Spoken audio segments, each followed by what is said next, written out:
जय हिंद साथियों, welcome to self study classes Vishwamit Jain YouTube channel में आप सभी का स्वागत है। दोस्तों, आज के इस वीडियो में हम पर्यावरण के लगभग 500 प्रश्नों पर अध्ययन करेंगे। ये बहुत ही इंपॉर्टेंट प्रश्न हैं जो कि आपके एमपी टेट वर्ग 3, सीटीईटी रीट या फिर सीजी टेट से संबंधित हैं। ठीक है, तो ये पूरा का पूरा जो वीडियो है, पूरा वीडियो आपको देखना है और वीडियो को लाइक और शेयर अवश्य करना है दोस्तों। और अभी तक आप हमारे टेलीग्राम ग्रुप से नहीं जुड़े हैं तो टेलीग्राम ग्रुप से जुड़ जाएं। टेलीग्राम ग्रुप से जुड़ने के लिए आपको टेलीग्राम ऐप डाउनलोड करना है, फिर उसमें सर्च करना है IAS स्टडी ट्रिक और ज्वाइन हो जाना है। वीडियो को शेयर जरूर करें अपने मित्रों तक, अपने साथियों तक, व्हाट्सएप ग्रुप में, फेसबुक आदि ग्रुप में। ठीक है, तो दोस्तों स्टार्ट करते हैं आज का ये वीडियो। आज का जो पहला प्रश्न है वो है एनवायरोनेर शब्द किस भाषा से लिया गया है। आपके पास चार विकल्प हैं। सबसे पहले है ग्रीक, रोमन, अंग्रेजी या फिर फ्रेंच। सभी लोगों को पता है कि जो पर्यावरण शब्द है अंग्रेजी के एनवायरमेंट से बना है और एनवायरमेंट जो शब्द है वो एनवायरोनेर शब्द से जो है बना है और ये एनवायरोनेर शब्द है वो किस भाषा से लिया गया है, ये चीज आपको बतानी है। तब आपका जो बिल्कुल राइट आंसर हो जाएगा वो क्या हो जाएगा, फ्रेंच। फ्रेंच यानी कि जो विकल्प नंबर आपका डी है वो बिल्कुल यहां पर राइट होगा। ठीक है, अगला है दोस्तों पर्यावरण के प्रमुख घटक हैं तो कौन है, प्राकृतिक, मानव निर्मित, दोनों या इनमें से कोई नहीं। तो पर्यावरण के प्रमुख घटक कौन है, तो सभी लोगों ने बहुत अच्छे से पढ़ा है कि पर्यावरण के जो प्रमुख घटक माने जाते हैं दोस्तों वो दो घटक होते हैं। पर्यावरण के दो घटक होते हैं, एक तो प्राकृतिक घटक होता है और एक मानव निर्मित घटक होता है। यानी कि जो आपका विकल्प नंबर सी है वो सही हो जाएगा। ठीक है, ये चीज आपको याद रख लेनी है। फिर बात करें अगर प्राकृतिक की, तो प्राकृतिक जो घटक है इनमें जैविक और अजैविक घटक, दो प्रकार के घटक ये माने जाते हैं प्राकृतिक घटक। तो अगर आपसे पर्यावरण के घटक पूछे जाते हैं कि कितने प्रकार के हैं, तब आपको दो प्रकार की बतानी है। प्राकृतिक पर्यावरण के घटक कितने हैं, तब भी आपको दो प्रकार की बतानी है। ठीक है, ये चीज आपको समझनी है। ताप, मृदा, प्रकाश संश्लेषण के किस घटक के अंतर्गत आते हैं, तो ताप, मृदा, प्रकाश ये जो होते हैं, पहले चीज तो ये चीज आपको समझनी है कि जो प्राकृतिक पर्यावरण है, प्राकृतिक पर्यावरण के दो घटक होते हैं दोस्तों, एक जैविक और एक अजैविक। तो अजैविक को भौतिक घटक भी कहा जाता है। ठीक है, यहां पर ताप, मृदा, प्रकाश ये जो हो जाएंगे वो क्या हो जाएंगे, भौतिक घटक हो जाएंगे। यानी कि जो विकल्प नंबर आपका बी है वो यहां पर बिल्कुल सही हो जाएगा। ठीक है, भौतिक यानी कि अजैविक, जिनमें जीवन होता है वो जैविक, जिनमें जीवन नहीं होता है वो अजैविक। ठीक है, तो बी नंबर यहां पर सही होगा। पर्वत, पठार, मैदान, घाटी पर्यावरण के किस क्षेत्र में आते हैं, आपको बताना है। स्थल मंडल में, जल मंडल में, वायुमंडल या फिर जैव मंडल में। पर्वत, पठार, मैदान, घाटी पर्यावरण के किस क्षेत्र में आते हैं। प्रश्न क्रमांक है आपका 4 और 4 का उत्तर बताना है। सभी लोग बताएंगे तब आपका जो बिल्कुल राइट आंसर हो जाएगा कि पर्वत, पठार, मैदान, घाटी ये आते हैं स्थल मंडल। ठीक है, स्थल मंडल यानी कि जो विकल्प नंबर ए है वो बिल्कुल सही हो जाएगा। ठीक है, पृथ्वी का 2/3 भाग कौन सा मंडल है, 2/3 भाग आपको बताना है। स्थल मंडल है, जल मंडल है, वायुमंडल है या फिर जैव मंडल है। प्रश्न क्रमांक 5 का राइट आंसर बताना है। तब 5 का जो उत्तर हो जाएगा दोस्तों कि पृथ्वी का 2/3 भाग जो है वो जल मंडल है। जल मंडल यानी कि जो आपका विकल्प नंबर बी है वो सही हो जाएगा। आपको पता है कि जल मंडल जो माना जाता है वो 70.8 यानी कि कहीं कहीं पर 71% भी, आपको 71 जो है परसेंट भी दिया होता है, तब आप 71% लगाती है, 70.8 भी होता है। ठीक है, तो पृथ्वी का 2/3 भाग जो है वो क्या है, जलमंडल, यानी कि जो विकल्प नंबर आपका बी है वो यहां पर सही हो जाएगा। अगला क्वेश्चन देख लेते, धूल के कण एवं जलवाष्प किस मंडल में पाए जाते हैं। स्थल मंडल में, वायुमंडल में, जल मंडल या फिर जैव मंडल में। धूल के कण एवं जलवाष्प किस मंडल में पाए जाते हैं। प्रश्न क्रमांक 6 का आंसर यहां पर बताना है और जो आपका राइट आंसर होगा वो क्या हो जाएगा, वो हो जाएगा दोस्तों वायुमंडल, यानी कि जो आपका विकल्प नंबर सी है वो बिल्कुल सही होगा। ठीक है, धूल के कण एवं जलवाष्प किस मंडल में पाए जाते हैं, तो वो पाए जाते हैं वायुमंडल में, सी नंबर। अगला देखो, निम्नलिखित कथनों पर विचार करना है। यहां पर हमें पर्यावरण के लिए आस पड़ोस शब्द का भी प्रयोग किया जाता है। स्थल मंडल खनिजों का प्रमुख स्रोत है, जैवमंडल जीवन के लिए अनुकूल परिस्थितियां प्रदान करता है, या पारिस्थितिक तंत्र प्रकृति की क्रियात्मक इकाई होती है। तो प्रश्न क्रमांक 7 का राइट आंसर आपका क्या हो जाएगा? ये 4 हैं आपके, 4 विकल्प नीचे दिए गए हैं कूट में, और प्रश्न क्रमांक 7 आपका है, और राइट आंसर जो आपका होगा वो होगा 1 2 3 4, यानी कि डी नंबर आपका सही हो जाएगा। ठीक है, अगला देखो, निम्नलिखित में से कौन सुमेलित नहीं है बताना है। यहां पर पारिस्थितिकी, सर्वाहारी, प्राथमिक उपभोक्ता और पारिस्थितिक तंत्र, यहां पर आपको बताना है। तो जल्दी से बताएं क्या होगा राइट आंसर आपका प्रश्न क्रमांक 8 का। यहां आपको सुमेलित करना है, तो यहां पर नहीं है बताना है, तो कौन सा नहीं है? 8 का। तब आपका राइट आंसर हो जाएगा क्या? सी नंबर, यानी कि प्राथमिक उपभोक्ता पेड़ पौधे नहीं माने जाते। प्राथमिक उपभोक्ता की जब भी बात आती है तो प्राथमिक उपभोक्ता तो टिड्डा आदि माने जाते हैं, पेड़ पौधे तो उत्पादक माने जाते हैं। यानी कि जो विकल्प नंबर आपका सी जो है वो बिल्कुल यहां पर सही आंसर होगा। सर्वाहारी तो मोर है, पारिस्थितिकी का प्रतिपादित करने वाले अर्नेस्ट हैकेल साहब हैं, और पारिस्थितिकी तंत्र जो है वो एजी टांसले साहब। ठीक है, तो अगला देखते हैं दोस्तों, निम्न में से तृतीय श्रेणी का उपभोक्ता है तो कौन है? बकरी है, मेंढक है, सांप है, या फिर बाज है? तो तृतीय श्रेणी का आपको बताना है प्रश्न क्रमांक 9 का उत्तर। तृतीय श्रेणी का जो उपभोक्ता माना जाएगा वो कौन माना जाएगा? तब आपका राइट जो आंसर हो जाएगा दोस्तों वो क्या हो जाएगा? सांप। सांप यानी कि जो बी नंबर है वो सही हो जाएगा, है ना। टिड्डा प्रथम उपभोक्ता हो जाएगा, टिड्डा को मेंढक खा जाता है तो मेंढक द्वितीय हो जाएगा, और मेंढक को सांप खाता है तो सांप क्या हो जाएगा? तृतीय। ठीक है, तो बेजीव जो मृत शरीर के कार्बनिक पदार्थों को साधारण भौतिक तत्वों में अपघटित करते हैं वो क्या कहलाते हैं? जीव क्या कहलाते हैं? अपघटक, सर्वाहारी, तृतीय उपभोक्ता, या फिर द्वितीय उपभोक्ता, क्या कहलाते हैं? तो आपका बिल्कुल सही आंसर होगा अपघटक। अपघटक यानी कि जो विकल्प नंबर ए है वो यहां पर राइट आंसर होगा। ठीक है, अगर पौधों को खरगोश खाता है, खरगोश को सांप खाता है और सांप को मोर, तब सबसे कम ऊर्जा जो है किसको प्राप्त होगी? खरगोश को, मोर को, सांप को, या फिर सभी को समान ऊर्जा मिलेगी? प्रश्न क्रमांक 11 का हमें आंसर बताना है, और 11 का जो राइट आंसर होगा कि किसे मिलेगी? मोर को। मोर यानी कि सी नंबर यहां पर सही हो जाएगा। ठीक है, नेक्स्ट, निम्न में से कथनों में से कौन सा कथन असत्य है? खाद्य श्रृंखला में ऊर्जा का प्रवाह एक दिशीय होता है, खाद्य जाल में ऊर्जा का प्रवाह बहुदिशीय होता है, उपरोक्त दोनों या उपरोक्त दोनों में से कोई नहीं। प्रश्न क्रमांक 12 का आंसर हमें यहां पर बताना है, और आपका राइट आंसर हो जाएगा असत्य कथन पूछा गया है, इसलिए जो असत्य कथन है वो कोई भी नहीं है, यानी कि जो आपका डी नंबर है वो बिल्कुल सही होगा यहां पर। ठीक है, अंतरराष्ट्रीय स्तर पर मानव पर्यावरण सबसे पहले सम्मेलन कब हुआ था? आपको बताना है अंतरराष्ट्रीय स्तर पर मानव पर्यावरण पर सबसे पहला जो सम्मेलन हुआ था वो कब हुआ था? प्रश्न क्रमांक 13 का आंसर बताना है, तब आपका बिल्कुल सही आंसर होगा क्या? 1972। 1972 यानी कि जो सी नंबर है वो यहां पर राइट होगा। ठीक है, अगला है, किस सम्मेलन में यह घोषणा की गई कि प्रत्येक 5 जून को विश्व पर्यावरण दिवस के रूप में मनाया जाएगा? तो कौन से सम्मेलन में की गई थी?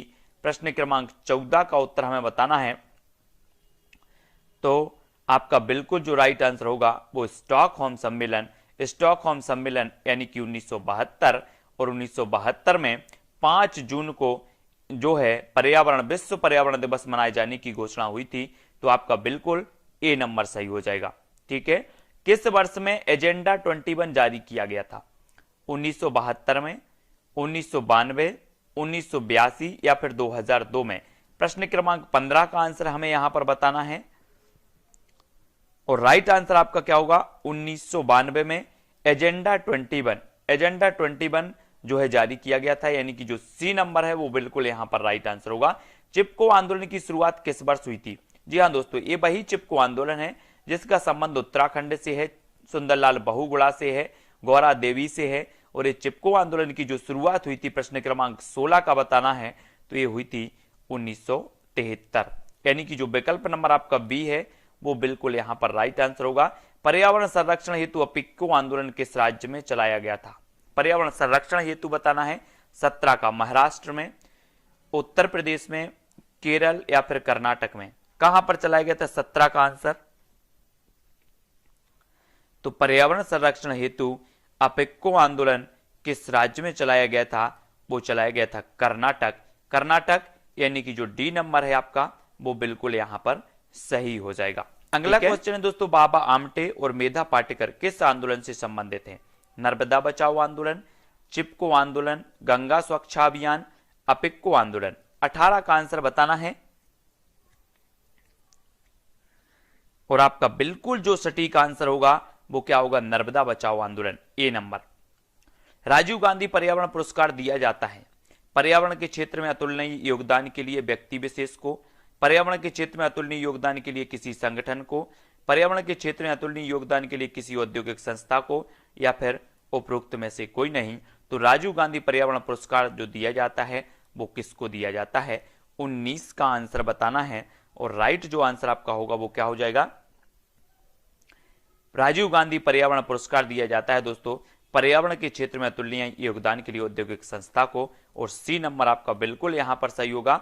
सुमेलित करना है हमें, पृथ्वी दिवस कब मनाया जाता है, जैव विविधता दिवस कब मनाया जाता है, विश्व प्रकृति दिवस कब मनाया जाता है और विश्व पर्यावरण संरक्षण दिवस कब मनाया जाता है। तो प्रश्न क्रमांक 20 का आंसर हमें बताना है और बिल्कुल आपका सटीक जो आंसर हो जाएगा वो कौन होगा दोस्तों? वो होगा कौन सा? आपने उत्तर बता दिया कमेंट में, उत्तर बता दिया तो कमेंट में जरूर उत्तर आप बताया करें। अगर आपसे बनता है तो उत्तर हो जाएगा बी, यानी कि पृथ्वी दिवस 22 अप्रैल को सही। जैव विविधता दिवस 22 मई को मनाया जाता है, ठीक है। विश्व प्रकृति दिवस जो मनाया जाता है 3 अक्टूबर को, विश्व पर्यावरण संरक्षण दिवस मनाया जाता है 26 नवंबर को, ठीक है। ये चीज आपको यहां पर याद रखनी है। अगला क्वेश्चन देख लेते हैं, निम्न में से कौन सर्वाधिक उत्पादक पारिस्थितिक तंत्र है? उष्णकटिबंधीय वर्षावन, टुंड्रा, सवाना या फिर मरुस्थल। निम्न में से कौन सर्वाधिक उत्पादक पारिस्थितिक तंत्र है? तो कौन है? एक का आंसर हमें बताना है, तब आपका बिल्कुल जो सही आंसर हो जाएगा वो क्या हो जाएगा दोस्तों? 4 विकल्प हैं। प्रश्न क्रमांक 1 का उत्तर होगा उष्णकटिबंधीय वर्षावन, 1 नंबर आपका बिल्कुल सही हो जाएगा, ए नंबर, ठीक है। खाद्य श्रृंखला के परस्पर समूह को क्या कहा जाता है? प्रश्न क्रमांक 2 का आंसर, खाद्य श्रृंखला के परस्पर समूह को क्या कहा जाता है? खाद्य चक्र, खाद्य जाल, श्रृंखला अभिक्रिया या फिर बायोमास का पिरामिड। तो वो कहा जाता है दोस्तों खाद्य जाल, यानी कि जो सी नंबर है वो बिल्कुल यहां पर राइट होगा। जैविक पर्यावरण में शामिल है, तो जैविक पर्यावरण में क्या शामिल है? उत्पादक, अपघटक, उपभोक्ता या उपरोक्त सभी। जैविक पर्यावरण में आपको बताना है। प्रश्न क्रमांक 3 का आंसर, तब आपका राइट आंसर क्या होगा? उपरोक्त सभी, यानी कि डी नंबर, ठीक है। नेक्स्ट, ऊर्जा संवहन के निम्नलिखित आरेख को ध्यानपूर्वक देखें। ध्यानपूर्वक आपको देखना है कि यहां पर और फिर बताना है, ठीक है। आपको बताया है दोस्तों कि जो खाद्य श्रृंखला का जो स्तर होता है, जो स्तर होते हैं वो कितने स्तर होते हैं? 5 स्तर होते हैं। कितने स्तर होते हैं? 5 स्तर, ठीक है। और 5 स्तरों में आप 5 स्तर जब पढ़ेंगे, विस्तृत वीडियो मैंने जो डाला है उसमें 5 स्तर पढ़ेंगे कि किस प्रकार के कौन से स्तर होते हैं, उन स्तर को जानेंगे और उन स्तर के अनुसार ही इस प्रश्न का आपको उत्तर भी देना है। 4 का जो आपका उत्तर हो जाएगा, यहां पर आपको दिए हैं कि आरेख के आधार पर कौन सा विकल्प सही होगा। तो कौन सा सही होगा? ये 4 विकल्प हैं।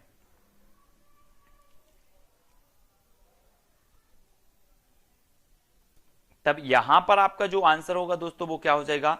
ये 4 विकल्प हैं इस प्रकार से, और 4 विकल्पों में से आपका राइट आंसर जो हो जाएगा वो क्या हो जाएगा? वो बिल्कुल सही आंसर होगा आपका कौन सा? C number. कैसे होगा सी नंबर? कि सूर्य के प्रकाश में पौधे अपने भोजन बनाते हैं। तो सेकंड उपभोक्ता क्या हो जाएगा? सेकंड नंबर पर क्या आ जाएगा? पौधे, ठीक है। पहले नंबर पर सूर्य, दूसरे पर पौधे, और पौधे को कौन खाती है? बकरी खाती है, ठीक है। तो तृतीय बकरी हो जाएगी, और फिर आपका बकरी को खाने वाली भी हैं और फिर मनुष्य आएगा। इस प्रकार से जो आपका सी नंबर है, जो यहाँ पर स्तरों के अनुसार सी नंबर सही हो जाएगा। ठीक है, अगला देखो, एक अध्यापक मेधा पाटकर और अमृता देवी बिश्नोई के योगदान पर बोल रहा है, क्योंकि दोनों का संबंध जल संरक्षण के आंदोलन से है, दोनों महिला सशक्तिकरण आंदोलन से संबंधित हैं, दोनों के आंदोलन पर्यावरणीय मुद्दों पर हैं, या फिर दोनों ने चिपको आंदोलन को आगे बढ़ाया। ये 4 विकल्प हैं प्रश्न क्रमांक 5 में।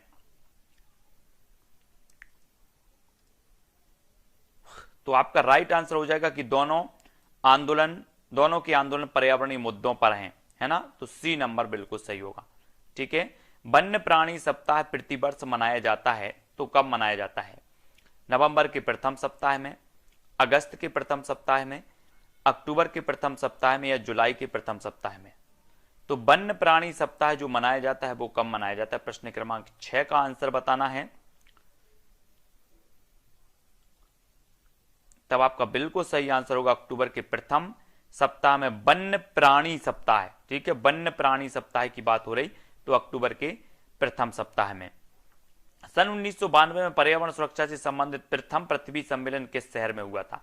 1992 में प्रथम पृथ्वी सम्मेलन हुआ।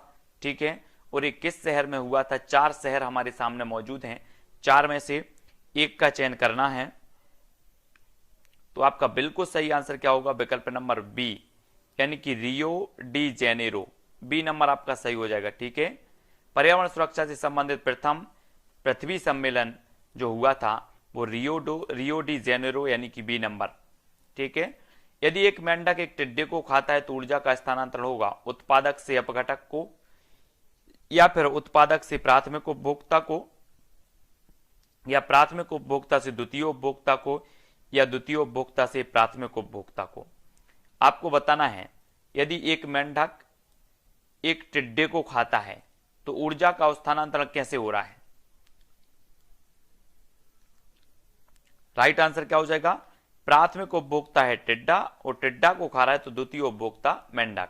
ठीक है, अगला देखो, निम्न में से पृथ्वी पर कौन सा पारिस्थितिक तंत्र सबसे बड़ा है? रेगिस्तान है, वन है, समुद्र है, कृषि भूमि है। तो पृथ्वी पर सबसे बड़ा जो पारिस्थितिक तंत्र है वो कौन सा है? तब आपका प्रश्न क्रमांक 9 का जो आंसर हो जाएगा वो हो जाएगा समुद्र। समुद्र, यानी कि जो विकल्प नंबर आपका बी है वो बिल्कुल यहां पर राइट आंसर होगा, बी नंबर का। ठीक है, अगला देखो, पर्यावरण को बचाने के लिए चिपको आंदोलन से कौन सा राज्य जुड़ा है? चिपको आंदोलन से तो सभी लोगों को पता है, बिल्कुल आंखें बंद करके उत्तर बताना है इसका। चिपको आंदोलन की जो राज्य जुड़ा है वो कौन सा है? उत्तराखंड। निम्न में से कौन द्वितीय श्रेणी का उपभोक्ता है? द्वितीय श्रेणी का आपको बताना है, हाथी है, शेर है, सांप है, या फिर बकरी है। द्वितीय श्रेणी का उपभोक्ता कौन है? प्रश्न क्रमांक 11 का आंसर।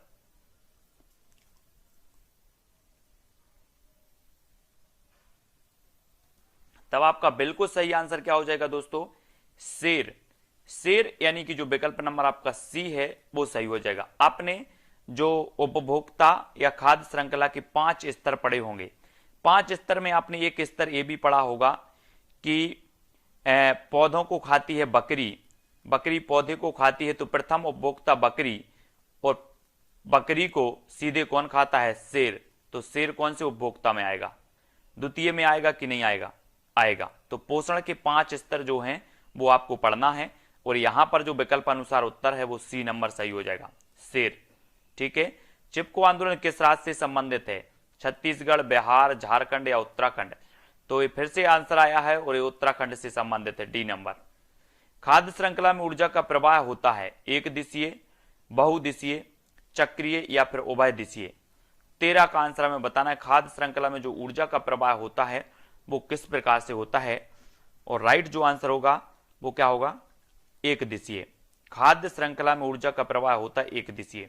ठीक है, पारितंत्र में ऊर्जा का प्राथमिक स्रोत कौन सा है? पारितंत्र में ऊर्जा का प्राथमिक स्रोत वनस्पति, परमाणु ऊर्जा, सूर्य का प्रकाश, या भोजन? पारितंत्र में ऊर्जा का जो प्राथमिक स्रोत माना जाता है, प्रश्न क्रमांक 14 का आंसर वो सूर्य का प्रकाश माना जाता है, और बी नंबर यहां पर बिल्कुल सही होगा। कौन सा पर्यावरण अध्ययन का घटक नहीं है?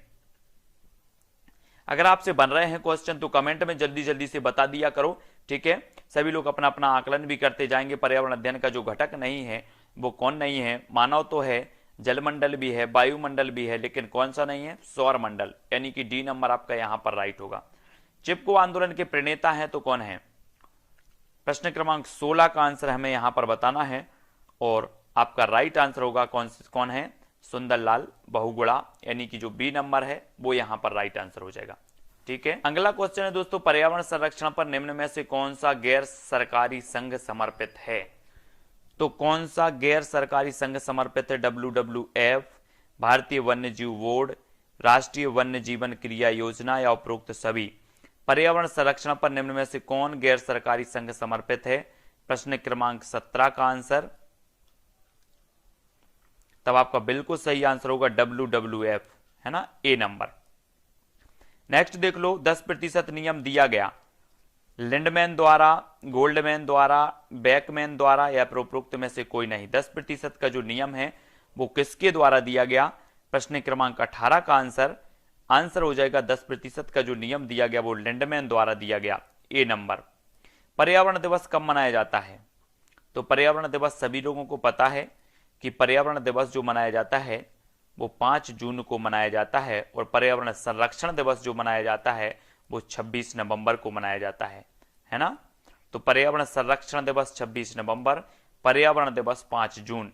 पारिस्थितिक तंत्र का उदाहरण है, तो पारिस्थितिक तंत्र का क्या है? जल्दी से बताएं, 20 का आंसर। पारिस्थितिक तंत्र का जो उदाहरण हो जाएगा वो क्या हो जाएगा? प्रश्न क्रमांक 20 का उत्तर होगा क्या? तालाब, बी नंबर। कौन जैविक कारक नहीं है?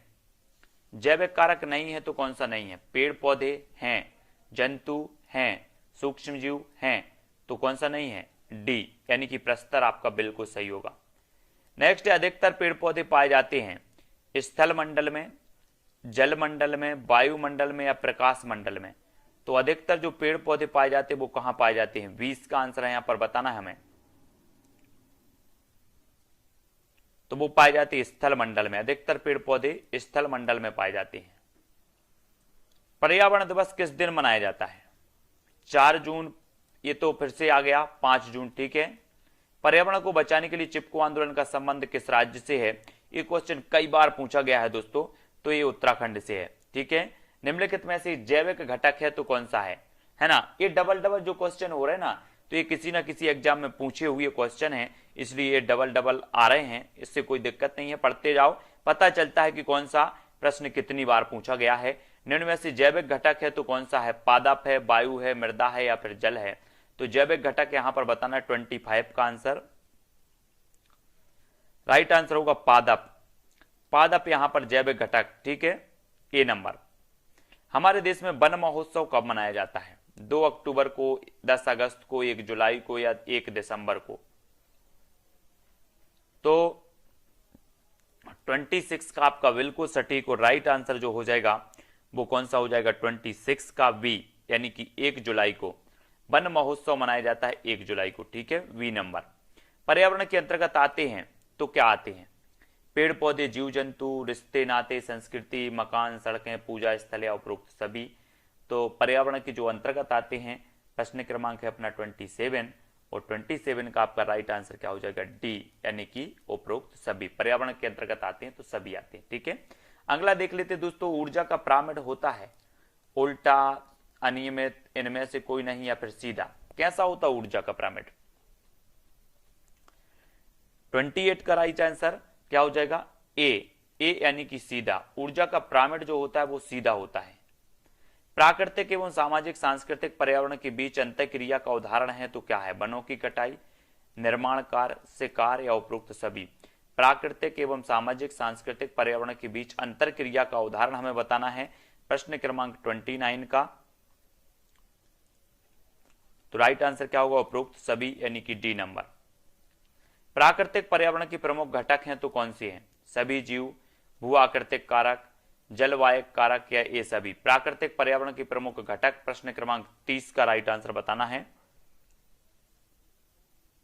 तो प्राकृतिक पर्यावरण के आएंगे कौन से? ये सभी, यानी कि डी नंबर। एक पोषण स्तर से दूसरे पोषण स्तर पर ऊर्जा का कितना भाग स्थानांतरित होता है? एक पोषण स्तर से दूसरे पोषण स्तर पर ऊर्जा का कितना भाग स्थानांतर होता है? प्रश्न क्रमांक 31 का आंसर, राइट आंसर क्या होगा? 10%, है ना, 10%, यानी कि जो डी नंबर है वो बिल्कुल सही हो जाएगा। ठीक है, और यहां पर देखो कि ये जो 10% का नियम दिया है वो किसने दिया है? लिंडमैन ने दिया है। ठीक है, तो ये चीज आपको याद रखनी है, जो ऊर्जा का स्थानांतरित 10% होता है, ये 10% नियम लिंडमैन साहब ने दिया है। ये भी क्वेश्चन कई बार पूछा जाता है। तब अगला क्वेश्चन है दोस्तों, वन्य जीव सप्ताह मनाया जाता है तो कब मनाया जाता है? वन्य जीव सप्ताह है 32 का आंसर बताना है। तो वन्य जीव सप्ताह 1 अक्टूबर से 7 अक्टूबर। ठीक है, और निम्नलिखित में से कौन सी खाद्य श्रृंखला घास मैदानों की नहीं है? घास मैदानों की खाद्य श्रृंखला नहीं है तो कौन सी नहीं है? कीट, मेंढक, सांप, प्लावक मछली, भेल, खरगोश, लोमड़ी, शेर, चूहा, सांप, गिद्ध। तो घास मैदानों की जो नहीं है, प्रश्न क्रमांक 33, वो कौन सी नहीं है? प्लावक, मछली और भेल, यानी कि ये क्या है? जल श्रृंखला हो जाएगी, जल खाद्य श्रृंखला, जल में रहने वाली जीवों की। ठीक है, तो सी नंबर बिल्कुल सही होगा। किसके नेतृत्व में चिपको आंदोलन को बल मिला था? तो ये तो सभी लोगों को पता है, किसको मिला था? सुंदरलाल बहुगुणा, यानी कि जो बी नंबर है वो यहां पर राइट आंसर हो जाएगा। ठीक है, अगला क्वेश्चन है दोस्तों, निम्न में से कौन सी वस्तु सजीव नहीं है? सजीव नहीं है बताना है। वृक्ष, मशरूम, फूल या फिर बादल।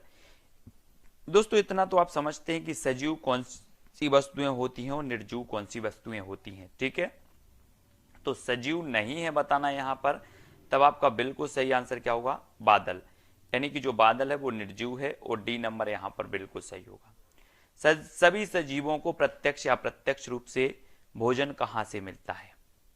प्रत्यक्ष या अप्रत्यक्ष रूप से भोजन कहां से मिलता है? पौधों से, कृषि से, जंगल से, या इनमें से कोई नहीं? तो बिल्कुल आसान सा क्वेश्चन है, कंफ्यूजन होकर के लोग गलत करके आते हैं, लेकिन बिल्कुल सही आंसर हो जाएगा कि प्रत्यक्ष और अप्रत्यक्ष रूप से आपको जो भोजन मिलता है वो मिलता है पौधों से। एक नंबर आपका बिल्कुल सही होगा। ठीक है, ए नंबर। एक वयस्क मनुष्य 1 मिनट में कितनी बार सांस लेता एवं छोड़ता है?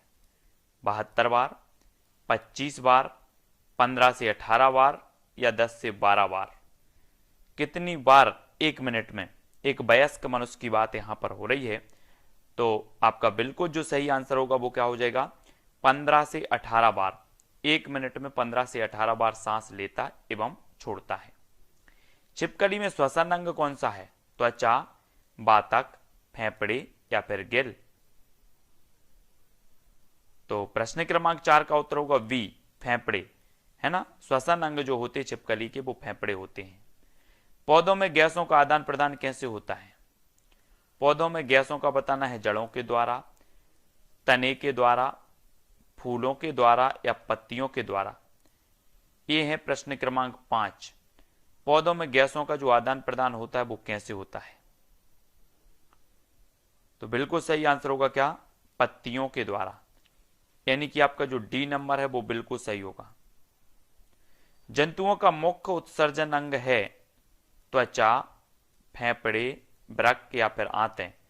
जंतुओं का मुख्य उत्सर्जन अंग कौन सा है? प्रश्न क्रमांक 6 का आंसर हमें बताना है। तो वो हो जाएगा वृक्क, यानी कि जो विकल्प नंबर आपका बी है वो बिल्कुल यहां पर राइट होगा। अगला क्वेश्चन देख लेते दोस्तों, निम्न में से कौन सा उदाहरण उद्दीपन अनुक्रिया प्रक्रिया को दर्शाता है? कॉकरोच का रोशनी देखकर छिप जाना, सूरज छिपने के पश्चात फूलों का बंद होना, मनपसंद व्यंजन देखकर मुंह में पानी आना, या उपरोक्त सभी? तो कौन सा उदाहरण है जो उद्दीपन अनुक्रिया प्रक्रिया को दर्शाता है? प्रश्न क्रमांक 7 का राइट आंसर हमें बताना है, और आपका बिल्कुल सही आंसर क्या होगा? डी, उपरोक्त सभी, है ना। डी नंबर आपका यहां पर बिल्कुल सही होगा। नेक्स्ट है, निम्न में से कौन अपने शिकार को पकड़ने के लिए अपनी जीभ का प्रयोग करता है? छिपकली, दोनों, मेंढक, या इनमें से दोनों में से कोई नहीं? तो अपनी जीभ का जो प्रयोग करता है शिकार को पकड़ने के लिए वो कौन करता है? तो छिपकली भी करती है और मेंढक भी, यानी कि दोनों आपका सी नंबर सही हो जाएगा। कंधे एवं कूल्हे में पाई जाने वाली संधि है तो कौन सी है? हिंज संधि, अचल, कंदुक खल्लिका या धुराग्र। जिसने भी विस्तृत अध्ययन वाला वीडियो नहीं देखा वो विस्तृत अध्ययन वाला देखें, और जिसपे भी आंसर बन रहा है वो कमेंट में जरूर बताएंगे। तो कंधे एवं कूल्हे में पाई जाने वाली जो संधि है, प्रश्न क्रमांक 9 का आंसर वो कहलाती है कंदुक खल्लिका, वी नंबर। ठीक है। कौन सा कथन सत्य है? केंचुआ पेशियों एवं सूख की मदद से रेंगता है। मनुष्य के सिर में अचल संधि पाई जाती है। मेंढक तैरता भी है और फुदकता भी है। पौधों में प्रकाश संश्लेषण 24 घंटे होता है। तो कौन सा कथन सत्य है बताना। यहां पर आपके जो विकल्प दिए हैं, प्रश्न क्रमांक 10 का आंसर बताना है, और राइट जो आंसर आपका होगा वो क्या होगा? बी, यानी कि केंचुआ पेशियों एवं सूख की मदद से रेंगता, बिल्कुल सही है। मनुष्य के सिर में अचल संधि पाई जाती है, बिल्कुल सही है। पौधों में प्रकाश संश्लेषण नहीं, मेंढक तैरता भी और फुदकता भी, ये भी सही है, लेकिन पौधों में 24 घंटे प्रकाश संश्लेषण नहीं होता, यानी कि जो आई भी है वो गलत हो जाएगा, बाकी 3 सही हो जाएंगे। ठीक है। नेक्स्ट है, जानवरों में से कौन बच्चों को जन्म देते हैं? चमगादड़, व्हेल मछली, सील या फिर ए सभी। तो जानवरों में से बच्चों को जन्म देते हैं तो कौन देते हैं? 11 का आंसर हमें बताना है। तो देखो, चमगादड़ भी देती है, सील भी देती है, व्हेल मछली भी देती है। ये सभी उत्तर आपका सही होगा, और इन्हें स्तनधारी कहा जाता है। जो बच्चे पैदा करते हैं उन्हें स्तनधारी कहा जाता है। ठीक है। तो डी नंबर आपका यहां पर राइट होगा। निम्न में से किस पौधे में पत्तियों के द्वारा प्रजनन होता है? गुलाब, शकरकंद, पत्थरचटा या फिर आलू। प्रश्न क्रमांक 12। आपने अधिकांश पढ़ा होगा कि पौधों में जो प्रजनन अंग है वो कौन सा है? फूल। लेकिन यहां पर आपको बताना है कि कौन सा वो पौधा है जिनमें पत्तियों के द्वारा प्रजनन होता है। प्रश्न क्रमांक 12 का उत्तर क्या हो जाएगा? पत्थरचट्टा, यानी कि जो बी नंबर है वो बिल्कुल यहां पर राइट होगा। इसमें पत्तियों के द्वारा प्रजनन होता पत्थरचट्टा में। सुमेलित नहीं है बताना है। कौन सा सुमेलित नहीं है? केंचुआ त्वचा से, मच्छर कान, पसीना त्वचा, सांप कंपन। तो 13 का आंसर हमें बताना है, और 13 का जो आपका राइट आंसर होगा वो क्या होगा? सी, यानी कि जो विकल्प नंबर सी है कि है ना, मच्छर कान से, तो सी नंबर आपका बिल्कुल सही हो जाएगा। पक्षी एक ही वक्त में 2 अलग अलग चीजों को देख लेते हैं क्योंकि वे अपनी गर्दन को घुमाते रहते हैं। इनके सिर के दोनों तरफ आंखें होती हैं। इनकी आंखों की पुतली घूम नहीं सकती, या फिर इनकी आंखें छोटी होती हैं। तो अलग अलग चीजों को देख सकते हैं, क्यों देख सकते हैं? तब आपका बिल्कुल सही आंसर होगा क्या? कि इनके सिर के दोनों तरफ आंखें होती हैं, यानी कि जो बी नंबर है वो सही हो जाएगा यहां पर। ठीक है, बी नंबर। प्रश्न क्रमांक है, मनुष्य की कोहनी और घुटने में कौन सी संधि पाई जाती है? कोहनी और घुटने में कंदुक खल्लिका, अचल, हिंज या फिर धुराग्र। प्रश्न क्रमांक 15 का उत्तर हमें यहां पर बताना है, और राइट आंसर आपका होगा हिंज, यानी कि जो विकल्प नंबर वी है वो बिल्कुल सही होगा। कौन सी संधि पाई जाती घुटने में? तो हिंज संधि। मनुष्य के सिर की अस्थियां गति नहीं करती क्योंकि इनमें पाई जाती है। मनुष्य के सिर की अस्थियां गति नहीं करती क्योंकि इनमें पाई जाती है क्या? अचल संधि, कंटुक खल्लिका, धुराग्र या फिर हिंज। तो प्रश्न क्रमांक है अपना 16, और 16 का बिल्कुल राइट आंसर होगा क्या? अचल संधि। मनुष्य के सिर की अस्थियां गति नहीं करती क्योंकि इनमें पाई जाती है अचल संधि। ठीक है, ए नंबर। निम्न में से कौन सा जानवर अपने क्षेत्र को अपने मलमूत्र की गंध से पहचान लेता है? कुत्ता, शेर, बाघ या फिर सभी। ऐसा कौन सा जानवर है आपको बताना है कि जो अपने मलमूत्र की गंध से अपने क्षेत्र को पहचान लेता है? प्रश्न क्रमांक 17 का आंसर, और राइट जो आपका आंसर हो जाएगा वो क्या होगा? डी, यानी कि सभी। ठीक है, कुत्ता भी, बाघ भी और शेर भी। कौन सा कथन असत्य है? सभी जीव जंतु अपने भोजन का निर्माण स्वयं करते हैं। पौधे जब सांस लेते हैं तब ऑक्सीजन गैस अंदर लेते हैं। व्हेल और डॉल्फिन स्वच्छ वायु लेने के लिए समय समय पर समुद्र से बाहर आते हैं, या फिर सांप फेफड़ों से सांस लेता है। कौन सा कथन असत्य है बताना है यहां पर। प्रश्न क्रमांक 18 का आंसर, तो आपका बिल्कुल सही आंसर होगा सभी जीव जंतु अपने भोजन का निर्माण स्वयं करते हैं। ये नंबर आपका बिल्कुल सही होगा। ठीक है, नेक्स्ट बात है दोस्तों, कौन सा कथन सत्य है? पौधे अपने अपशिष्ट पदार्थों को उत्सर्जन के रूप में बाहर निकाल देते हैं। पौधे अपने अपशिष्ट पदार्थ को ऐसे भाग में इकट्ठा कर लेते हैं जिससे उनको हानि ना पहुंचे। उपर्युक्त दोनों या इनमें से कोई नहीं। तो कौन सा कथन सत्य है यहां पर हमें बताना है। प्रश्न क्रमांक 19 का आंसर, और आंसर जो आपका होगा वो क्या होगा? सी, उपरोक्त दोनों। ठीक है, सील मछली स्तनधारी है क्योंकि वह उड़ नहीं सकती, जल में रहती है, मांसाहारी है, बच्चे को जन्म देती है। तो सील जो मछली है बताना है आपको, स्तनधारी है क्योंकि वह 20 का आंसर हो जाएगा क्या? डी। डी यानी कि बच्चे को जन्म देती है, डी नंबर। ठीक है, इसलिए वो स्तनधारी है। उल्लू और रैकून सिर्फ काला और सफेद रंग ही देख पाते हैं क्योंकि ये क्या है? नभचर हैं, उभयचर हैं, रात्रिचर हैं, या इनमें से कोई नहीं। तो 21 का आपका राइट आंसर होगा रात्रिचर। ठीक है, जो रात्रिचर होते हैं वो रात में सफेद और काला रंग ही देख पाते हैं, यानी कि आपका बी नंबर सही हो जाएगा। अगला क्वेश्चन है दोस्तों, बाज, गिद्ध और चील जैसे पक्षी अपने शिकार को दूर से ही देख लेते हैं क्योंकि वे आसमान में ऊपर उड़ते हैं, वे बहुत तेज उड़ते हैं, उनकी दृष्टि मनुष्य से 4 गुना तेज है, या उपरोक्त सभी। तो प्रश्न क्रमांक 22 का आंसर हमें बताना है, बाज, गिद्ध और चील जैसे पक्षी अपने शिकार को दूर से ही देख लेते हैं। क्यों देख लेते हैं? 22 का आंसर बताना है, क्योंकि उनकी जो दृष्टि है वो मनुष्य से 4 गुना तेज होती है। और सी नंबर आपका यहां पर बिल्कुल सही होगा 22 का। तब आपको अगला प्रश्न बताना, प्रकृति में ऑक्सीजन का प्रमुख स्रोत कौन सा है? समुद्री जल, पर्यावरण, वर्षा जल, या हरे पौधे? प्रकृति में ऑक्सीजन का प्रमुख स्रोत बताना है कौन सा है। प्रश्न क्रमांक 1 का आंसर, तो 1 का आंसर आपका हो जाएगा क्या? डी, हरे पौधे। प्रकृति में ऑक्सीजन का प्रमुख स्रोत है हरे पौधे। ठीक है, चमगादड़ स्तनधारी है क्योंकि वह उड़ता है, शाकाहारी है, रात्रिचर है, या बच्चे देता है? तो चमगादड़ स्तनधारी है क्योंकि वह क्या करता है, मैंने अभी बताया था आपको कि जो बच्चे देते हैं जो जानवर, जो जीवधारी, वो कहलाते स्तनधारी। ठीक है, तो बच्चे देता है, डी नंबर। निम्नलिखित में से उसे चुनिए जो अपनी मादा की पहचान उसकी गंध से कई किलोमीटर दूर से ही कर लेता है। चींटी, मच्छर, मधुमक्खी, या रेशम का कीड़ा? प्रश्न क्रमांक 3 का आंसर बताना है हमें। तो 3 का उत्तर आपका क्या हो जाएगा?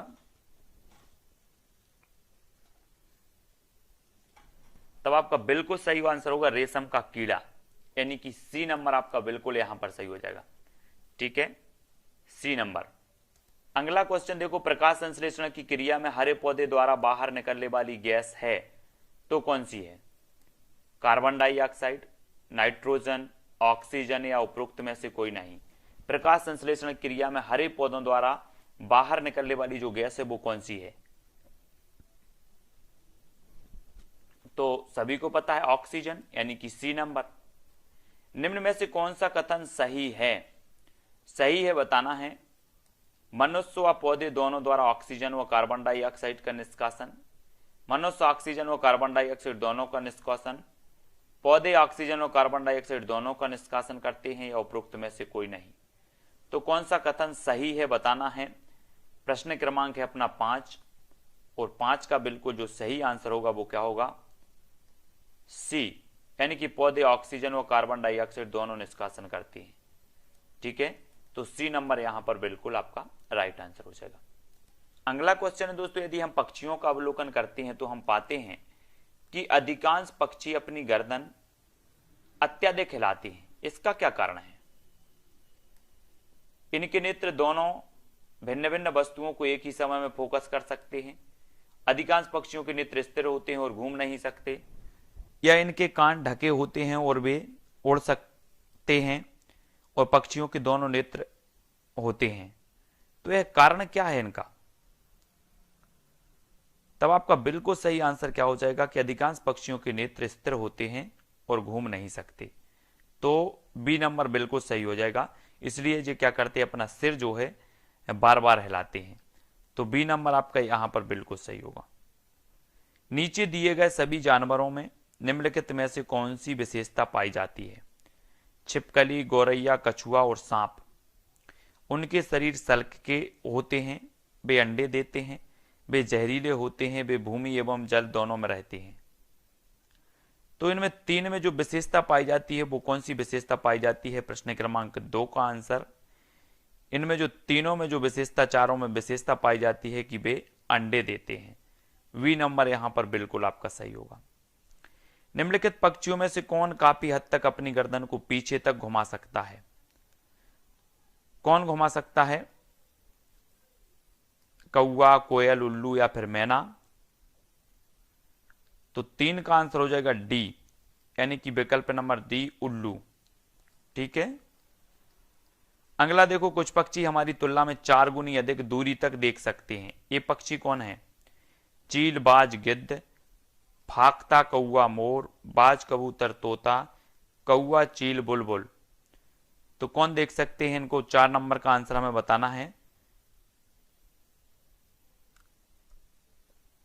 4 गुनी अधिक दूरी तक देख सकते हैं तो चील, बाज और गिद्ध, यानी कि ए नंबर आपका बिल्कुल राइट आंसर होगा। कुछ जानवर रात में जागते हैं। ये जानवर हर चीज को जिन रंगों में देखते हैं वे कौन से हैं? है ना, जो रात्रिचर होते हैं वो हर वस्तु को किन रंगों में देखते हैं? प्रश्न क्रमांक 5 का आंसर बताना है और 5 का हो जाएगा सी, काला और सफेद। ठीक है। सही कथन चुनना है। जिन जानवरों के बाहरी कान व शरीर पर बाल होते हैं वे बच्चे देते हैं। जिन जानवरों के बाहरी कान व शरीर पर बाल नहीं होते वे अंडे देते हैं। जिन जानवरों के बाहरी कान व शरीर पर बाल नहीं होते वे बच्चे देते हैं, या जिन जानवरों के बाहरी कान व शरीर पर बाल होते हैं वे अंडे देते हैं। तब आपको यहां पर बताना है प्रश्न क्रमांक 6 का आंसर।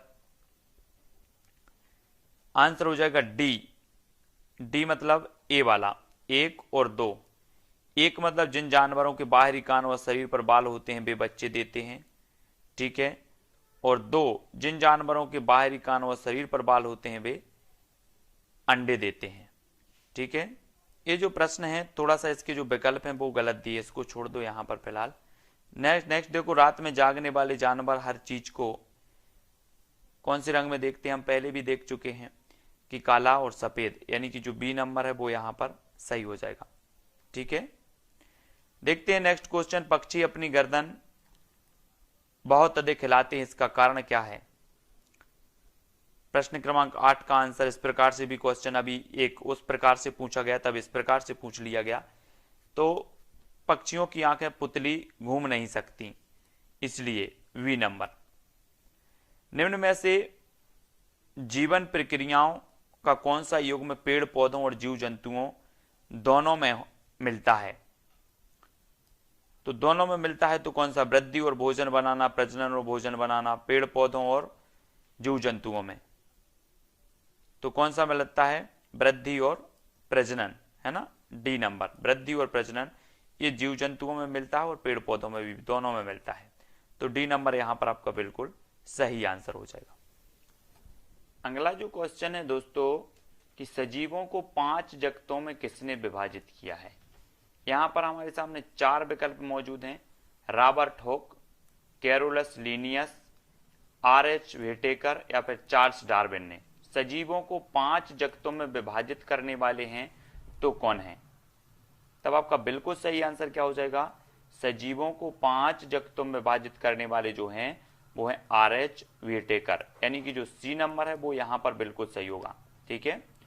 अगला देखो, जीवाणुओं का अध्ययन किस जगत में किया जाता है? जीवाणुओं का अध्ययन बताना है। पादप जगत में, प्रेटिस्टा जगत में, या फिर मोनेरा या फिर जंतु जगत में। किस जगत में किया जाता है? जीवाणुओं का अध्ययन किस जगत में किया जाता है? यहां पर हमने पढ़ा कि सजीवों को 5 जगतों में विभाजित किया गया है। अब ये 5 जगतों में से जीवाणुओं का अध्ययन किस जगत में किया गया है? तो यहां पर हमें बताना है और प्रश्न क्रमांक 2 का आपका बिल्कुल सही होगा, मोनेरा जगत में। ठीक है। जीवाणु विज्ञान के जनक कौन हैं? एंटोनी वॉन ल्यूवेनहॉक या फिर डीजे इवानोस्की या फिर रॉबर्ट ब्राउन या इनमें से कोई नहीं। तो जीवाणु विज्ञान के जो जनक माने जाते हैं वो कौन माने जाते हैं? प्रश्न क्रमांक 3 का जीवाणु विज्ञान के जनक, तब आपका राइट आंसर होगा कौन? Antony von Leeuwenhoek. ठीक है, ए नंबर आपका बिल्कुल सही हो जाएगा, ए नंबर का। निम्नलिखित में से किसके कारण दही जमती है? जीवाणु, प्रेटिस्टा, प्रश्न क्रमांक 4 का उत्तर बताना है, कवक या फिर विषाणु। तो जल्दी से बताएं, निम्नलिखित में से किसके कारण दही जमती है? तो प्रश्न क्रमांक 4 का जो अधिकांश लोगों ने उत्तर बताया है वो बताया है कि जीवाणु के कारण दही जमता है। ठीक है, जमता है ना। अगला क्वेश्चन देखो, निम्न में से जीवों में से कौन मुख्य रूप से गर्म एवं आर्द्र स्थान पर पाए जाते हैं? तो कौन से पाए जाते हैं? तब आपका राइट आंसर क्या होगा? मुख्य रूप से गर्म एवं आर्द्र स्थानों पर जो पाए जाते हैं वो कौन पाए जाते हैं? तो प्रश्न क्रमांक है अपना 5 और 5 का राइट आंसर होगा बी, कवक। ठीक है, बी नंबर। बेकरी उद्योग में प्रयोग किए जाने वाला कवक है तो कौन सा है? पेनासिलिन, मशरूम, खमीर या फिर ये सभी। बेकरी उद्योग में प्रयोग किए जाने वाला कवक कौन सा है? प्रश्न क्रमांक 6 का आंसर बताना है और राइट आंसर आपका होगा कौन सा? खमीर यानी कि ईस्ट। लाइकेन सहजीविता का उदाहरण है। इसमें दो जीव एवं एक जीव एक साथ रहते हैं एवं एक दूसरे को जो है क्या होते हैं? लाभ पहुंचाते हैं। ये दोनों जीव हैं, कौन है? जीवाणु और कवक, कवक और अमीबा, या फिर शैवाल और कवक, या फिर अमीबा और विषाणु। तो हमें उत्तर बताना है इस 4 विकल्पों में से। राइट आंसर आपका हो जाएगा प्रश्न क्रमांक 7 का वी, शैवाल और कवक। ठीक है, ये सहजीवी जीव कहलाते हैं, एक दूसरे को लाभ पहुंचाते हैं, और बी नंबर आपका बिल्कुल सही होगा। लाइकेन किस प्रकार के प्रदूषण के प्राकृतिक सूचक हैं? जल प्रदूषण, वायु प्रदूषण, ध्वनि प्रदूषण या सभी? लाइकेन किस प्रकार के प्रदूषण के प्राकृतिक सूचक माने जाते हैं? प्रश्न क्रमांक 8 के। 8 का उत्तर आपका हो जाएगा वायु प्रदूषण, यानी कि सी नंबर जो है वो बिल्कुल राइट आंसर होगा। पादप जगत के जनक हैं तो कौन है? अरस्तु हैं, थियोफ्रेस्टस हैं, चार्ल्स डार्विन या फिर लैमार्क। पादप जगत के, वनस्पति जगत के आपको बताना है जनक कौन माने जाते हैं। प्रश्न क्रमांक 9 का उत्तर आपका क्या हो जाएगा? थियोफ्रेस्टस, यानी कि बी नंबर। निम्न में से कौन एक वृक्ष नहीं है? पीपल, कीकर, सुंदरी या फिर केला। तो वृक्ष नहीं है बताना है आपको। एक होते हैं झाड़ीदार, एक होते हैं साक और एक होते हैं वृक्ष। तो वृक्ष कौन सा नहीं है? प्रश्न क्रमांक 10 का आंसर आपका बिल्कुल सही होगा डी, यानी कि केला, है ना। केला आता है साक के अंतर्गत, तो डी नंबर यहां पर आपका बिल्कुल सही होगा। कौन सी जड़ें खाई जाती हैं? गाजर, शकरकंद, मूली या सभी? तो ये जड़ें हैं जो खाई जाती हैं, वो जड़ें हैं, मूली भी है, शकरकंद भी है, यानी कि सभी आपका बिल्कुल सही होगा। अमरबेल उदाहरण है रेशेदार जड़ का, परजीवी जड़ का, अवस्तंभ जड़ का या स्तंभ जड़ का। अमरबेल किसका उदाहरण है? प्रश्न क्रमांक 12 का आंसर उत्तर होगा परजीवी जड़ का, है ना, वी नंबर। परजीवी जड़ का बिल्कुल सही होगा। आलू, प्याज, अदरक आदि में खाए जाने वाला भाग कौन सा है? जड़, पत्तियां, तना या फूल? आलू, प्याज, अदरक आदि में खाए जाने वाला बताना है आपको 13 का उत्तर, और राइट आंसर आपका होगा तना, यानी कि बी नंबर बिल्कुल सही है। ठीक है, बाष्पोत्सर्जन क्या होता है? पत्तियों के द्वारा जल का बाष्प के रूप में निकलना, जड़ के द्वारा जल का अवशोषण करना, जाइलम द्वारा जल का संवहन करना या फिलोयम द्वारा भोजन का संवहन करना। प्रश्न क्रमांक है अपना 14 और 14 का बिल्कुल राइट आंसर होगा बाष्पोत्सर्जन क्या होता है? तो वो होता है पत्तियों के द्वारा जल का बाष्प के रूप में निकलना, यानी कि जो ए नंबर है वो बिल्कुल यहां पर राइट होगा। नेक्स्ट, प्रकाश संश्लेषण सबसे कम किस रंग में होता है? तो सबसे कम यहां पर पूछा गया है प्रश्न क्रमांक 15 और राइट आंसर होगा आपका डी, बैगनी में। सबसे कम जो होता है वो बैगनी में और सबसे ज्यादा होता है लाल में। ठीक है, तो निम्न में से कौन सा अलग समूह से संबंधित है? पीपल, केला, नीम या गुलाब? तो प्रश्न क्रमांक जो 16 है, 16 का आपका बिल्कुल राइट आंसर क्या हो जाएगा? वो हो जाएगा केला। केला जो आता है दोस्तों वो शाक के अंतर्गत आता है ना, तो केला आपका सी नंबर बिल्कुल सही होगा। कौन सा कथन सत्य है? सत्य बताना है। जिन पौधों में मूसला जड़ होती है उनकी पत्तियों में जाली का स्राव विन्यास पाया जाता है। जिन पौधों में मूसला जड़ होती है उनकी पत्तियों में समानांतर स्राव विन्यास पाया जाता है। जिन पौधों में झकड़ा जड़ होती है उनकी पत्तियों में जाली का स्राव विन्यास पाई जाती है, या फिर उपरोक्त सभी। कौन सा कथन सत्य है बताना है। तो आपका प्रश्न क्रमांक 17 है और 17 का आंसर आपका हो जाएगा कि जिन पौधों में मूसला जड़ होती है उनकी पत्तियों में जाली का स्राव विन्यास पाया जाता है। ए नंबर आपका राइट आंसर होगा। अगला क्वेश्चन देख लो दोस्तों। नागफनी में प्रकाश संश्लेषण होता है तने में, पत्तियों में, कांटों में या फिर दोनों में? नागफनी में प्रकाश संश्लेषण होता है तो किस में होता है? प्रश्न क्रमांक है अपना 18 और 18 का बिल्कुल सही आंसर होगा तने में। ठीक है, ए नंबर। पौधे का प्रजनन अंग कौन सा है? पौधे का प्रजनन अंग बताना 19 का, तो राइट आंसर आपका होगा फूल, यानी कि डी नंबर। ठीक है, अगला क्वेश्चन देखो। कली की रक्षा कौन करता है? कली की रक्षा आपको बताना है। बच्चे, दलपुंज, बाह्य दलपुंज या फिर माली? तो आपका उत्तर होगा क्या? वाह्य दलपुंज, यानी कि सी नंबर जो है वो बिल्कुल यहां पर राइट आंसर हो जाएगा। अगला क्वेश्चन है दोस्तों। प्रकाश संश्लेषण क्रिया में पादपों के द्वारा वातावरण से कौन सी गैस अवशोषित की जाती है? प्रकाश संश्लेषण क्रिया में पादपों के द्वारा वातावरण से कौन सी गैस अवशोषित की जाती है? नाइट्रोजन, ऑक्सीजन, कार्बन डाइऑक्साइड, जलवाष्प या नाइट्रोजन? प्रकाश संश्लेषण की क्रिया में पादपों के द्वारा वातावरण से कौन सी गैस अवशोषित की जाती है? आपका उत्तर होगा कार्बन डाइऑक्साइड। ठीक है, कांटेनुमा पत्तियों को दर्शाकर एक शिक्षक किस प्रकार के पौधों के बारे में पढ़ा रहा है? स्थलीय, उभयधर्मी, मरुस्थलीय या फिर जलीय? तो 2 का उत्तर आपको बताना है और प्रश्न क्रमांक 2 का आपका उत्तर होगा डी, मरुस्थलीय, है ना। कांटेनुमा पत्तियों को दर्शाकर एक शिक्षक किस प्रकार के पौधों के बारे में पढ़ा रहा है? मरुस्थलीय। निम्नलिखित पौधों में से कौन सा एक वृक्ष का उदाहरण है? 3 का उत्तर बताना है और 3 का उत्तर होगा ए, यानी कि बरगद। ठीक है, कीटभक्षी पादप जिस मृदा पर उगते हैं उसमें कौन सा तत्व नहीं होता? नाइट्रोजन, सल्फर, कार्बन या पोटेशियम? कीटभक्षी पादप जिस मृदा पर उगते हैं उसमें कौन सा तत्व नहीं होता? प्रश्न क्रमांक 4 और 4 का राइट आंसर होगा क्या? नाइट्रोजन, ए नंबर। ठीक है, इनमें से कौन द्विबीजपत्री पौधा है? प्रश्न क्रमांक 5 का आंसर बताना है हमें।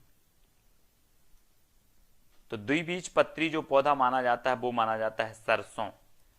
सरसों यानी कि जो डी नंबर है वो बिल्कुल सही होगा। ठीक है, द्विबीजपत्री पौधा है सरसों। अगला क्वेश्चन है। पौधों में जल का अधिकरण किसके द्वारा होता है? जाइलम के, फिलोयम के, पेलिसेंट के या कैम्बियम के?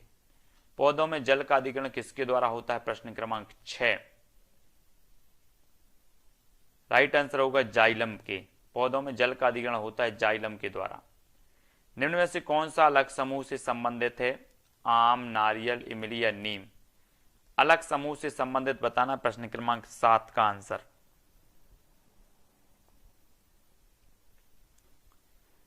तो वो है कौन सा?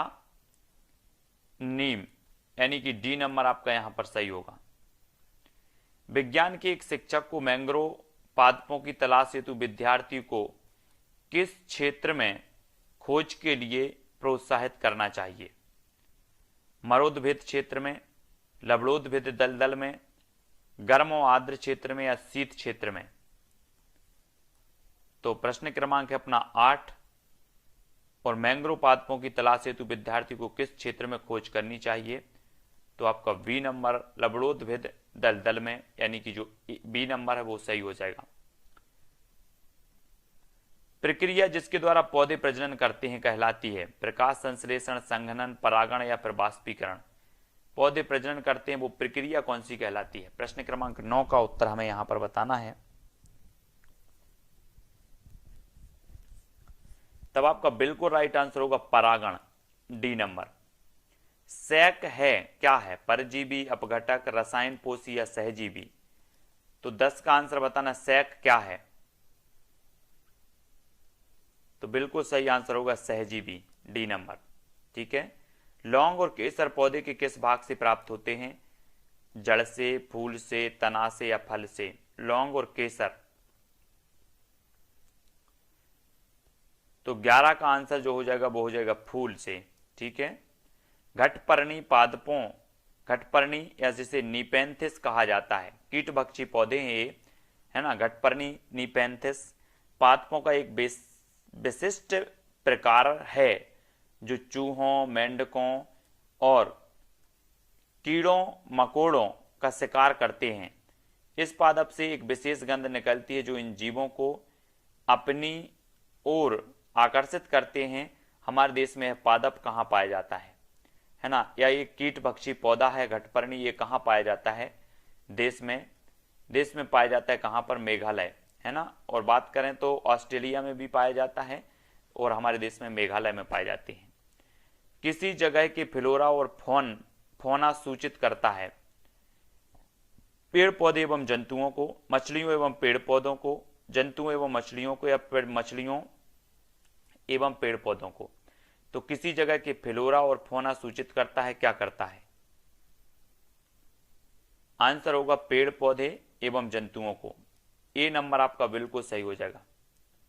प्रकाश संश्लेषण संपादित होता है सभी पौधों द्वारा, सभी जंतुओं एवं पौधों द्वारा, सभी हरे पौधों द्वारा या वायरसों द्वारा? 14 का आंसर बताना है आपको। प्रकाश संश्लेषण संपादित होता है, तो राइट आंसर क्या होगा? सभी हरे पौधों द्वारा, सी नंबर।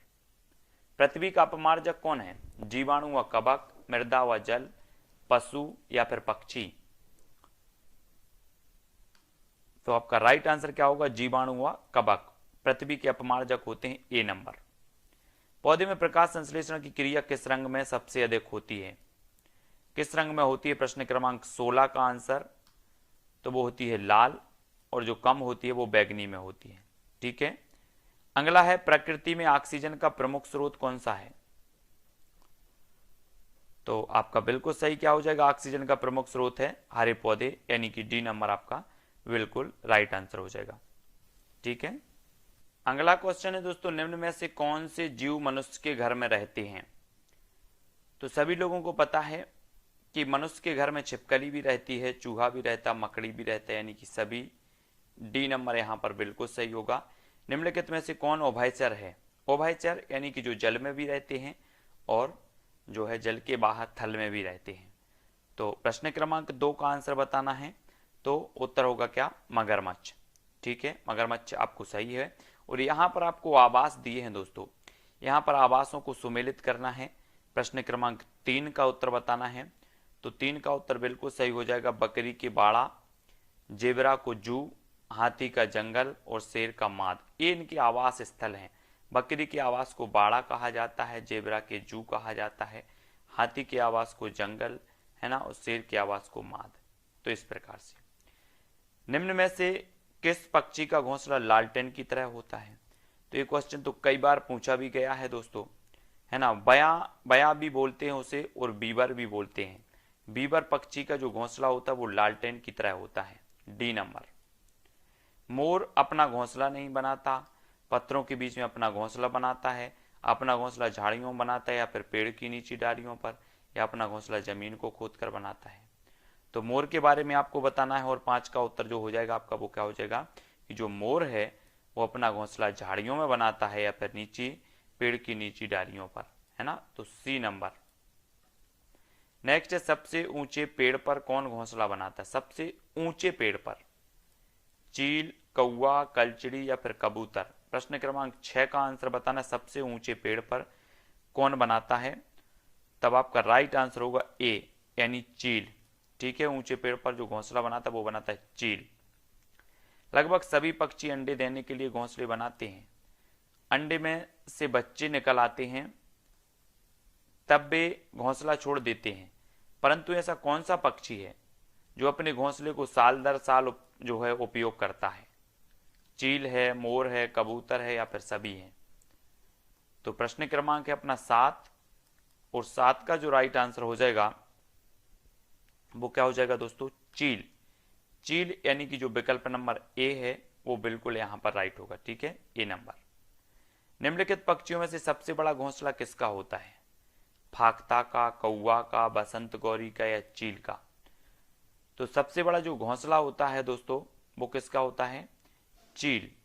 चील का होता है, लगभग 4 से 5 फुट जो है लंबा चौड़ा होता है, चौड़ा। तो चील का सबसे बड़ा होता है। निम्नलिखित में से घर के निर्माण को कौन सा कारक प्रभावित नहीं करता? घर के निर्माण को भौगोलिक स्थिति, जलवायु, निर्माणकारी चीजों की उपलब्धता या सभी प्रभावित करते हैं? तो प्रश्न क्रमांक 9 का उत्तर हमें बताना है, घर के निर्माण को कौन सा कारक प्रभावित नहीं करता? तो उत्तर होगा कि सभी कारक प्रभावित करते हैं, है ना। तो डी नंबर यहां पर आपका सही होगा।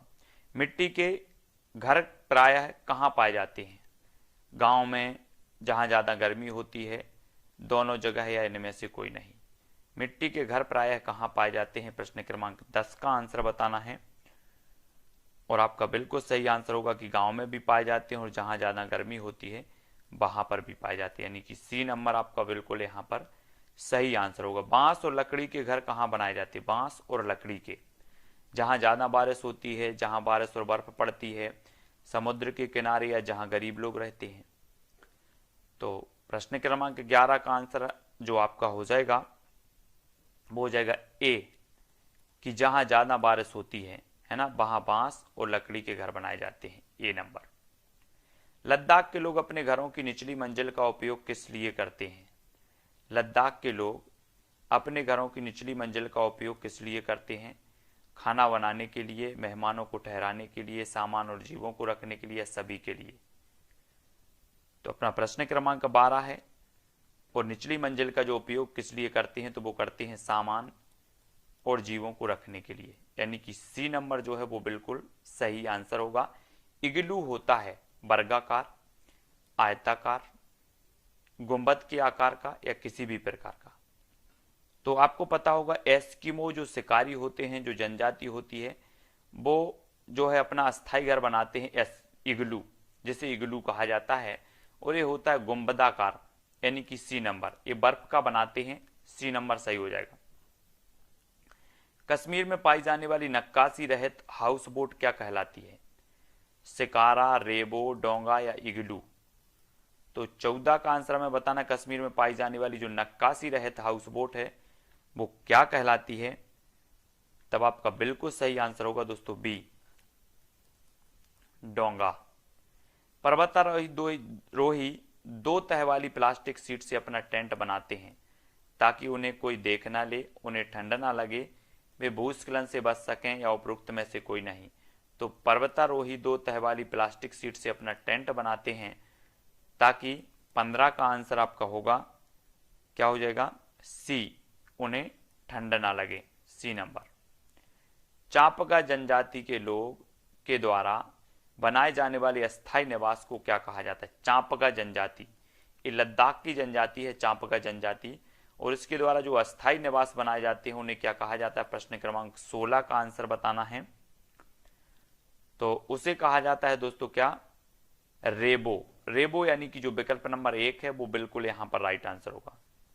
नेक्स्ट है, चांपका जनजाति अपना अस्थायी निवास बनाने के लिए एक जानवर के बालों से पट्टियां बनाती है, फिर इन पट्टियों को आपस में सिलकर अपना टेंट बनाती है। यह जीव है, वो जीव कौन सा है जिसके बालों से पट्टियां बनाती है? भेड़ है, बकरी, याक या फिर अल्पाको?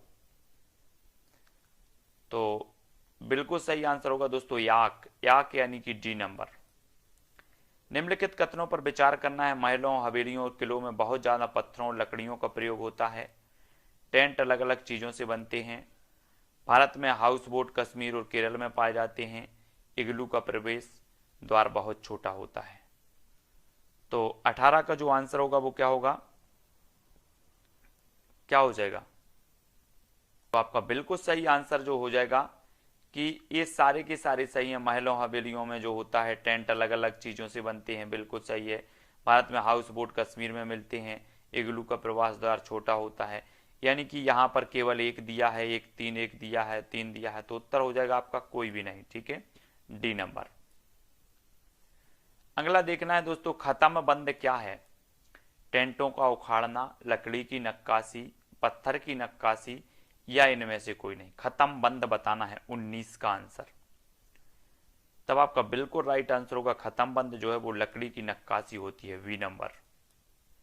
मिट्टी के फर्श को गोबर से क्यों लीपा जाता है?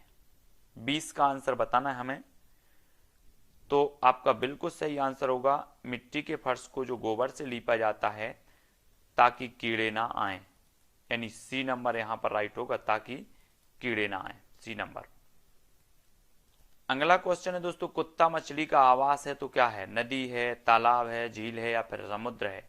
एक क्वेश्चन पूछा गया कुत्ता मछली, तो कुत्ता मछली का जो आवास होता है वो समुद्र होता है, यानी कि जो डी नंबर है वो बिल्कुल यहां पर सही हो जाएगा। अगला क्वेश्चन है दोस्तों, कितने प्रकार के परिवार होते हैं? तो आपको पता है कि आकार के आधार पर जो परिवार के प्रकार होते हैं वो कितने होते हैं? दो, यानी कि एकाकी और संयुक्त। ए आकार के आधार पर 2 प्रकार के होते हैं। ठीक है, जिस परिवार में दादा दादी, चाचा चाची, ताऊ ताई, बुआ, माँ बाप और बच्चे रहते हैं उसे क्या कहते हैं? प्रश्न क्रमांक 2 का आंसर, उसे कहा जाता है दोस्तों संयुक्त परिवार, यानी कि जो बी नंबर है वो यहां पर बिल्कुल सही होगा। किसी परिवार को दर्शाया जाता है पारिवारिक वृक्ष से, पारिवारिक बार चार्ट से, पारिवारिक पाई चार्ट से, किसी से भी। तो किसी परिवार को दर्शाया जाता है, प्रश्न क्रमांक 3 का आंसर, उत्तर क्या होगा? पारिवारिक वृक्ष से। आनुवांशिकता का जनक किसे कहा जाता है? चार्ल्स डार्विन को, अरस्तु को, अलेक्जेंडर फ्लेमिंग को या फिर ग्रेगोर जॉन मेंडल को? तो आनुवांशिकता का जो जनक है, प्रश्न क्रमांक 4 का आंसर, वो किसे कहा जाता है? तो आनुवांशिकता का जनक माने जाते हैं मेंडल साहब, और डी नंबर बिल्कुल यहां पर सही होगा। अगर मां का रक्त समूह ओ है और बाप का रक्त समूह भी ओ है तो बच्चे का रक्त समूह होगा कौन सा होगा? इसकी 100% प्रायिकता है कि अगर माता पिता के रक्त समूह ओ हैं तो बच्चे का भी रक्त समूह ओ होगा, यानी कि जो बी नंबर है। अगला क्वेश्चन है दोस्तों, अगर मां का रक्त समूह ए है और पिता का बी है तो बच्चे के रक्त समूह ए बी होने की जो संभावना है वो कितने प्रतिशत होगी? 10%, 25%, 50% या 100%? प्रश्न क्रमांक 7 और राइट आंसर आपका होगा बी, यानी कि 25%। निम्न में से कौन सा कथन सत्य है? सत्य कथन यहां पर बताना है सभी परिवारों के नियम एक जैसे होते हैं, माँ बाप से बच्चों में गुणों के स्थानांतरण को आनुवांशिकता कहते हैं, एक परिवार के सदस्यों की संख्या कभी घट बढ़ नहीं सकती, या बच्चा स्कूल में सब कुछ सीखता है। तो प्रश्न क्रमांक 8 और 8 का राइट आंसर होगा आपका बी, यानी कि माँ बाप से बच्चों में गुणों के स्थानांतरण को आनुवांशिकता कहते हैं। वी नंबर आपका यहां पर करेक्ट आंसर हो जाएगा। नेक्स्ट, ग्रेगोर जॉन मेंडल ने अपना प्रयोग मटर पर क्यों किया था? क्यों किया था? इसलिए किया था क्योंकि इसमें कई सारे गुण पाए जाते हैं, है ना। प्रश्न क्रमांक 9 का जो उत्तर है वो सी सही हो जाएगा। लड़कों और लड़कियों के लिए अलग अलग नियमों में कौन सी भावना पनपती है? ऊंच नीच की भावना, लैंगिक विभेद की भावना, दोनों या उपरोक्त दोनों, या इनमें से कोई नहीं? तो 10 का आंसर जो हो जाएगा वो क्या होगा? लैंगिक विभेद की भावना, और वी नंबर बिल्कुल करेक्ट आंसर होगा यहां पर। तब आपका अगला जो क्वेश्चन है दोस्तों, बच्चे को सामाजिकरण का जो पहला पार्ट है वो कहां से प्राप्त होता है? परिवार से होता है, विद्यालय से होता है, सांस्कृतिक केंद्र से होता है, धार्मिक केंद्र से होता है? तो सामाजिकरण का जो पहला पाठ पढ़ता है बच्चा वो कहां से पढ़ता है? परिवार से। ए नंबर सही है। एकल परिवार से तात्पर्य है तो क्या है, वर्ष 1950 के बाद बना परिवार। परिवार जिसमें माता पिता एवं बच्चे हों। संपूर्ण परिवार जिसमें बच्चे एवं उनके माता पिता दादी दादा हों, या केवल पति पत्नी। तो जिसमें माता पिता एवं बच्चे हों वो क्या है, एकल परिवार है। और बी नंबर यहाँ पर बिल्कुल करेक्ट होगा। ठीक है, नेक्स्ट है, भारत में लड़के और लड़कियों की विवाह योग्य न्यूनतम आयु क्रमशः क्या है। 21 वर्ष व 18 वर्ष, 18 वर्ष व 21 वर्ष, 18 वर्ष व 18 वर्ष, या 18 वर्ष व 16 वर्ष। तो भारत में लड़के और लड़कियों की विवाह की जो योग्य न्यूनतम आयु है वो कितनी है। तो सभी लोगों को पता है कि लड़के की 21 वर्ष और लड़की की 18 वर्ष, यानी कि जो आपका विकल्प नंबर 1 है वो सही हो जाएगा यहां पर। ठीक है, अगला क्वेश्चन है दोस्तों, ग्रामीण क्षेत्र के मकानों के ढांचे वहां की जलवायु की स्थिति से संबंधित होते हैं। गांव के मकानों के लक्षण नीचे दिए गए हैं। मकान मजबूत बांस के खंभों पर बने होते हैं। अंदर से भी मकान लकड़ी से ही बने होते हैं। मकान जमीन से लगभग 3 से 3.5 मीटर ऊंचे बने होते हैं। मकानों की छतें ढालू होती हैं। यदि इस मकान में भारी वर्षा होती है, इस गांव में भारी वर्षा होती है, तो यह गांव किस राज्य में होना चाहिए। तब आपने कई बार पढ़ा है कि ये जो मकान है वो होना चाहिए कहां पर, असम। असम यानी कि बी नंबर। ठीक है, निम्नलिखित में से कौन सा कीट मधुमक्खियों की भांति कॉलोनियों में एक साथ नहीं रहता। तो चींटी भी रहती है, ततैया, दीमक रहती है, लेकिन मकड़ी नहीं रहती, यानी कि ए नंबर आपका यहां पर बिल्कुल सही होगा। घरों की नीचे दी गई विशिष्टताओं पर विचार कीजिए। निचली मंजिल में कोई खिड़की नहीं, पेड़ के तनों की लकड़ी से बनी ढालू छतें, पत्थर के खंभों पर जमीन से लगभग 10-12 फुट ऊंचे पर बने घर, पत्थर गारा और चूने से बनी मोटी दीवारें, या लकड़ी के फर्श। तो यहां पर आपके कूट दिए हैं कि लेह और लद्दाख के घरों में ऊपर दी गई कौन सी विशिष्टताएं पाई जाती हैं। 3 का जो आंसर हो जाएगा वो हो जाएगा ए डी ई। ए मतलब निचली में कोई खिड़की नहीं, डी मतलब पत्थर गारा और चूने से बनी मोटी दीवारें, और लकड़ी के फर्श। तो ए डी ई। कौवा पेड़ की अध्ययन कीजिए। कौवा पेड़ की ऊंची डाल पर घोंसला बनाता है। इस घोंसले को बनाने में कई प्रकार की चीजें, यहां तक कि लकड़ी की शाखाएं और लोहे के तार भी होते हैं। एक चालाक पक्षी है जो अपना घोंसला नहीं बनाता और कौवे के घोंसले में अंडे देता है। बेचारा कौवा अपने अंडों के साथ इन अंडों को भी सेता है। यह पक्षी कौन सा है, कलचड़ी है, बसंत गौरी है, शकरखोरा, या कोयल। तो ये पक्षी है दोस्तों कोयल, जो कौवे के घोंसले में अंडे देता है, और जो कौवा है वो इसको सेता है अंडे को, है ना। तो कोयल बिल्कुल सही आंसर होगा। एस्किमो अपने घर इग्लू का निर्माण बर्फ से करते हैं। इसका क्या कारण है। बर्फ ठंडी हवा और पानी को अंदर नहीं आने देता, या फिर बर्फ की दीवारों के बीच मौजूद हवा अंदर की गर्मी को बाहर जाने से रोकती है, या बर्फ मुक्त में मिलती है, अन्य सामग्री की कीमत अधिक होगी, या ध्रुवीय क्षेत्रों में केवल बर्फ ही उपलब्ध है। तो 5 का जो आंसर आपका राइट हो जाएगा वो क्या होगा कि बर्फ की दीवारों के बीच मौजूद हवा अंदर की गर्मी को बाहर जाने से रोकती है, यानी कि जो बी नंबर है वो बिल्कुल यहां पर सही होगा। नीचे दिया गया पैराग्राफ पढ़िए, जिसे गांव के एक छात्र ने अपने घर के विषय में लिखा। उसने लिखा कि मैं गांव से आया हूं, हमारे गांव में अत्यधिक वर्षा होती है, इसलिए हमारे घर धरती से लगभग 10 से 12 फुट या फिर 3 से 3.5 मीटर ऊंचे बने होते हैं। इन्हें मजबूत बांस के खंभों पर बनाया जाता है। ये घर अंदर से भी लकड़ी के बने होते हैं। यह गांव होना चाहिए तमिलनाडु में, आंध्र प्रदेश, उत्तराखंड में, या असम में। कहां होनी चाहिए। तो प्रश्न क्रमांक है अपना 6 और उत्तर आपका हो जाएगा डी, असम में। कोई पक्षी पेड़ की ऊंची डाल पर घोंसला बनाता है। पक्षी हो सकता है पेड़ की ऊंची डाल पर। वो पक्षी कौन सा है। ऊंचे पेड़ पर जो बनाता है वो चील बनाता है, लेकिन ऊंची डाल पर जो बनाता है वो बनाता है कौवा, सी नंबर। निम्नलिखित में से लेह और लद्दाख के मकानों की विशिष्टताएं चुनिए। लेह और लद्दाख, पेड़ के तनों के बनी लकड़ी की ढालू छतें, निचली मंजिल में कोई खिड़की नहीं, पत्थर, मिट्टी और चूने से बनी मोटी दीवारें, लकड़ी के फर्श। तो 8 का उत्तर जो हो जाएगा वो हो जाएगा B C D, V C O D, है ना।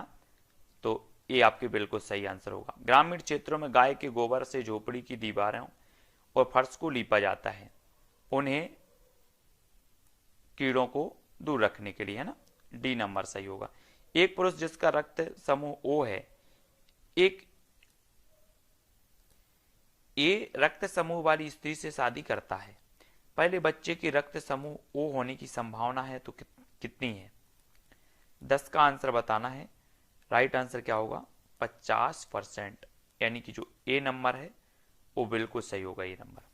ठीक है। अगला क्वेश्चन है दोस्तों, निम्न में से अलग है तो क्या अलग है? चील, शेर, गिद्ध या छिपकली?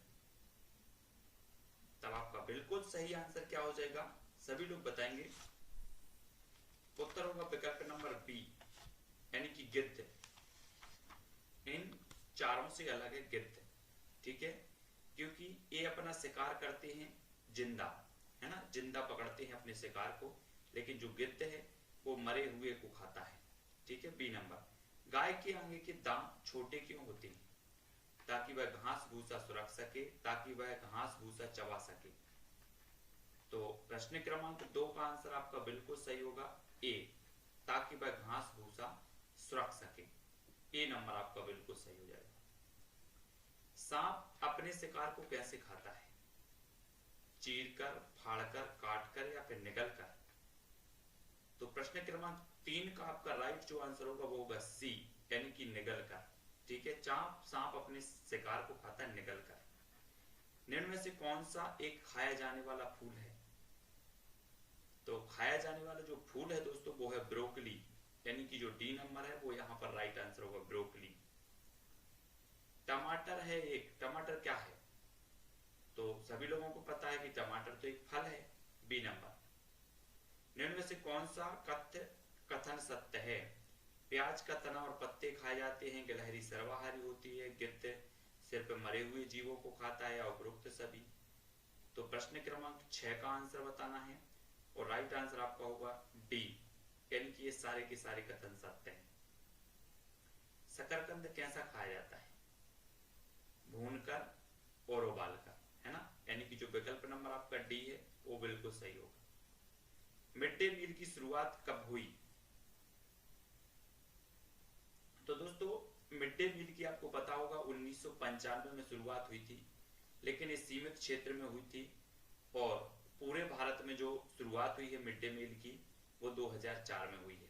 ठीक है, मिड डे मील की 2004 में, और शुरुआत जो हुई है वो 1995 में सीमित क्षेत्र में हुई थी। ठीक है, तो मिड डे मील में बच्चों से खाना बनवाया जाता है, बच्चों से खाने की सामग्रियां मंगवाई जाती हैं, अध्यापक गण खाना पकाते हैं, ये कुछ भी नहीं होता, यानी कि जो विकल्प नंबर आपका डी है वो सही होगा। यहाँ पर हमारे भोजन में कितने पोषक तत्व होते हैं होने चाहिए?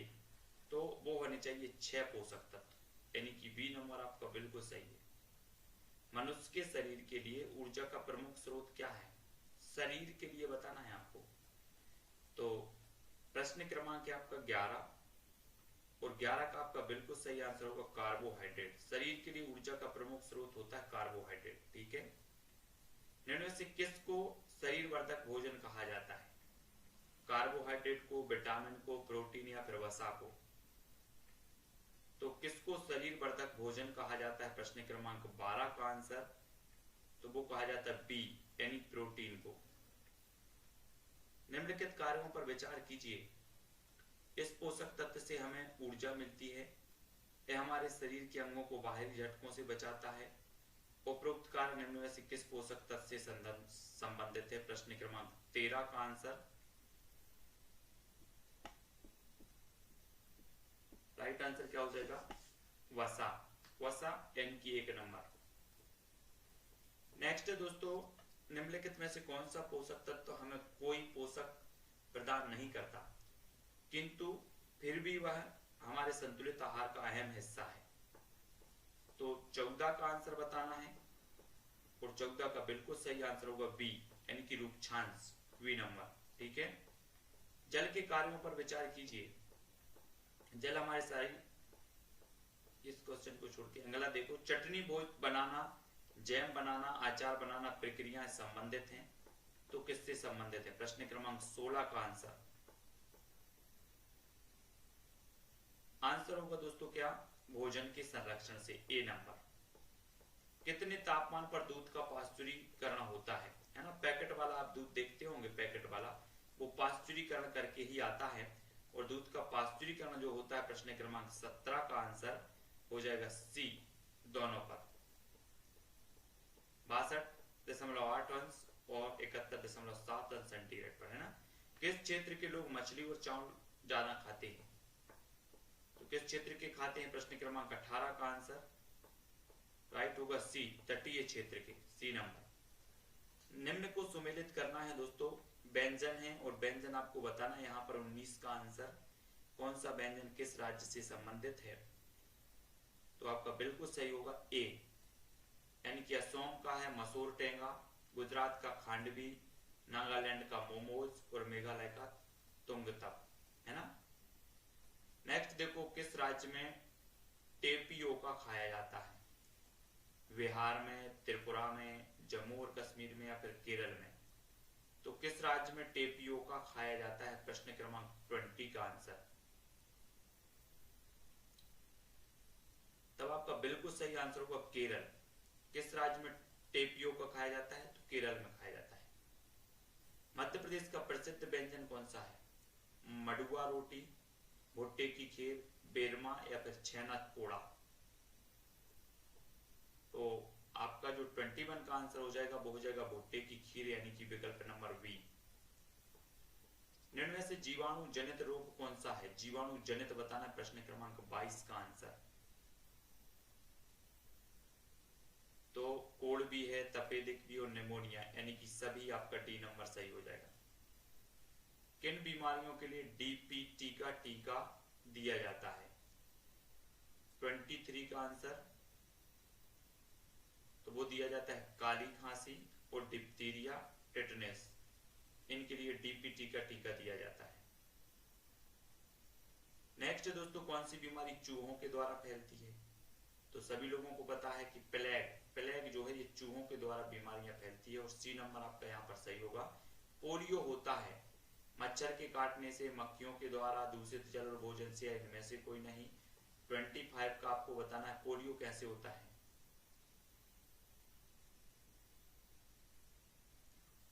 उत्तर होगा दूषित जल और भोजन से, है ना? यह रोग मक्खियों के द्वारा फैलता है। इस रोग में पतले दस्त होते हैं और खून भी आता है। यह रोग है, तो यह रोग कौन सा है? 26 का। यह रोग कहलाता है पेचिस, पेचिस यानी बी नंबर सही होगा। अस्थमा बीमारी है पेट की, हृदय की, नाक की या सांस की?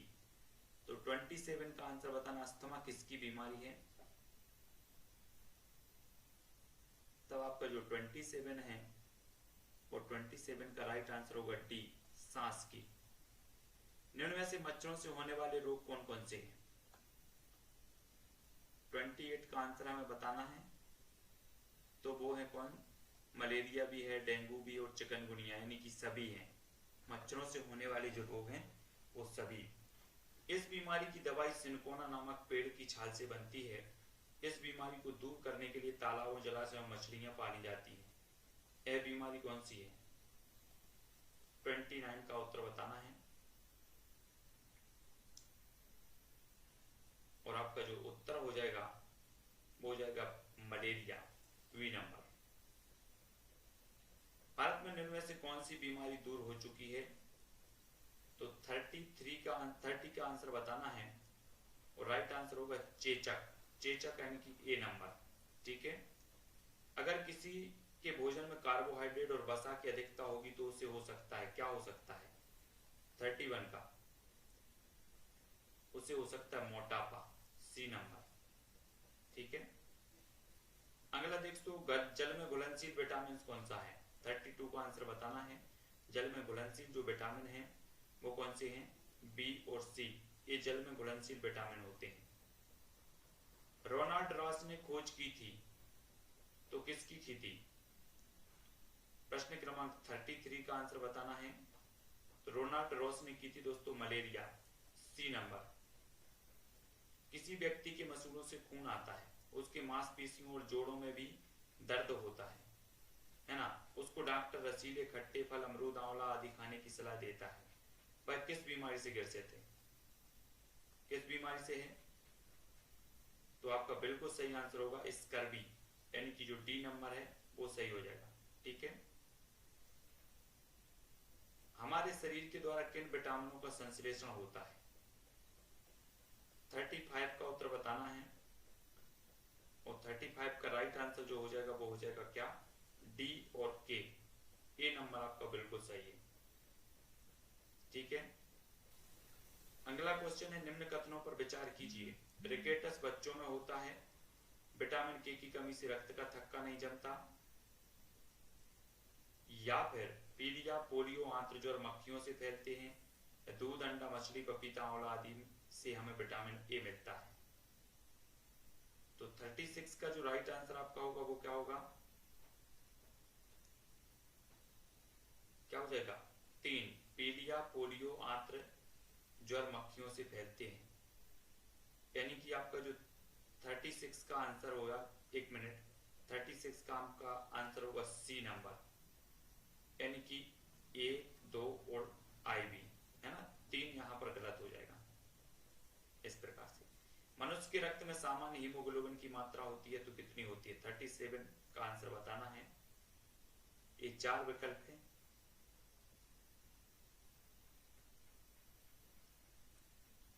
आपका उत्तर होगा विकल्प नंबर बी। एनीमिया रोग किसकी कमी से होता है? एनीमिया रोग बताना है। 38 का आंसर, एनीमिया जो रोग है वो किसकी कमी से होता है, और आपका जो उत्तर होगा लोहे की कमी से। ठीक है, ए नंबर। स्वच्छ भारत अभियान की शुरुआत कब हुई? तो जल्दी से बताएं, स्वच्छ भारत अभियान 39 का आंसर। तो आपका बिल्कुल राइट आंसर होगा 2 अक्टूबर 2014, है ना। गांधी जी की 150वीं जयंती के अवसर पर 2 अक्टूबर 2014, बी नंबर। निम्न में से कौन सा पहला राज्य है जिसने सबसे पहले पॉलीथीन और प्लास्टिक की थैलियों के प्रयोग पर पूर्ण प्रतिबंध लगाया था? वो राज्य कौन सा है? प्रश्न क्रमांक 40 का उत्तर बताना है। तो आपका सही उत्तर हो जाएगा दोस्तों, हिमाचल प्रदेश ने सर्वप्रथम पॉलीथीन और प्लास्टिक की थैलियों पर पूर्ण प्रतिबंध लगाया, और ए नंबर आपका यहाँ पर बिल्कुल करेक्ट आंसर होगा। ठीक है, ए नंबर। तब अगला क्वेश्चन आपको बताना, कौन सी बीमारी दूषित जल पीने से होती है? प्रश्न क्रमांक 1 का आंसर क्या होगा? टाइफाइड, यानी बी नंबर। ठीक है। इनमें से कौन स्वस्थ अस्थियों, हड्डियों के लिए आवश्यक है? कौन है? प्रश्न क्रमांक 2 का उत्तर बताना है, और 2 का जो उत्तर आपका हो जाएगा वो हो जाएगा क्या? कैल्शियम एवं विटामिन डी, है ना। डी आपका सही है। विटामिन सी की कमी से होने वाली जो बीमारी का नाम है वो क्या है? विटामिन सी की कमी से। प्रश्न क्रमांक 3 का आंसर, विटामिन सी की कमी से होने वाली बीमारी का जो नाम है वो है स्कर्वी। स्कर्वी यानी कि ए नंबर। इनमें से कौन सा अलग समूह से संबंधित है? स्कर्वी, रतौंधी, रिकेटस या रेबीज? प्रश्न क्रमांक 4 का उत्तर बताना है। अलग समूह से जो संबंधित है वो है रेबीज, यानी कि डी नंबर आपका बिल्कुल सही होगा यहाँ पर। यदि एक अध्यापक आलू, चावल, ब्रेड और शक्कर के उदाहरणों का सहारा लेता है तो वह क्या पढ़ना चाहता है? प्रश्न क्रमांक 5 का उत्तर बताना है। उत्तर आपका हो जाएगा, क्या पढ़ना चाहता है? विटामिन, प्रोटीन्स, कार्बोहाइड्रेट या खनिज लवण? तब आपका बिल्कुल सही आंसर होगा क्या? Carbohydrate, B number. अगला क्वेश्चन दोस्तों, कोनेन नामक दवाई प्राप्त होती है तो किससे प्राप्त होती है? सिनकोना के पौधे से। सी नंबर सही हो जाएगा। ठीक है।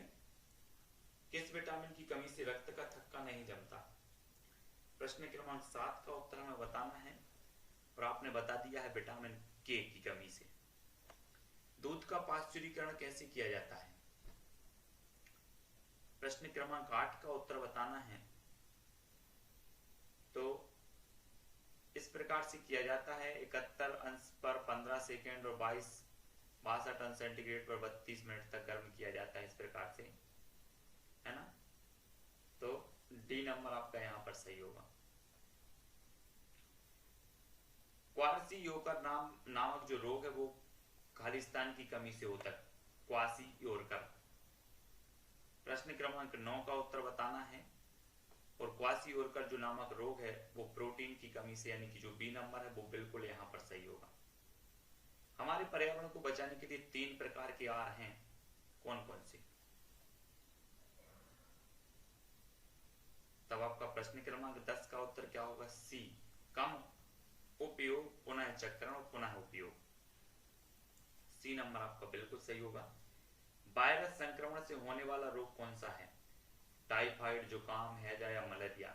वायरस संक्रमण से होने वाला रोग है तो कौन सा है? प्रश्न क्रमांक 11 का आंसर, राइट आंसर होगा जुकाम। समुद्री शैवाल किसका महत्वपूर्ण स्रोत है? 12 का उत्तर हमें बताना है। समुद्री शैवाल तो किसका महत्वपूर्ण स्रोत है? आयोडीन का। सी नंबर बिल्कुल सही होगा। सुमेलित करना है हमें दोस्तों यहां पर प्रश्न क्रमांक 13 का, जो आपका राइट आंसर हो जाएगा। यहां पर आपके कूट दिए हैं और कूट में आपका उत्तर होगा एक का दूसरा, दूसरे का तीसरा, तीसरे का पहला। तो एक का आपका दूसरा हो जाएगा, दूसरे का तीसरा, तीसरे का पहला और चौथे का चौथा हो जाएगा, इस प्रकार से। कटे घाव हल्दी के चूर्ण से, है ना। सामान्य ज्वर मेथी के बीजों की चाय, आंख की सूजन ताजे धनियों के बीजों से, और दांत का दर्द हींग का चूर्ण। ये सबके इलाज दिए हैं, देसी नुस्खा। तो यहां पर देखो किस विटामिन की कमी से घाव से रक्त बहना नहीं रुकता? तो किस विटामिन की कमी से? के की। चूहों के द्वारा फैलने वाला रोग है, कई बार क्वेश्चन पूछा जाता है और याद रख लेना, ठीक है। चूहों के द्वारा फैलने वाला जो रोग है वो कौन सा है? प्रश्न क्रमांक 15 का। एक क्वेश्चन भी कई बार पूछा गया है और उत्तर हो जाएगा प्लेग। कौन सा जैव अपघटय पदार्थ है? प्लास्टिक है, शीशा है, पॉलीथिन है? तो कौन सा जैव अपघटय जो पदार्थ है वो कौन सा है? प्रश्न क्रमांक 16 का आंसर, राइट आंसर होगा क्या? इनमें से कोई नहीं, डी नंबर। अन्य मृत जंतुओं पर निर्वाह करने वाले प्राणी को कहते हैं, क्या कहते हैं? अन्य मृत जंतुओं पर निर्वाह करने वाले प्राणी को क्या कहते हैं?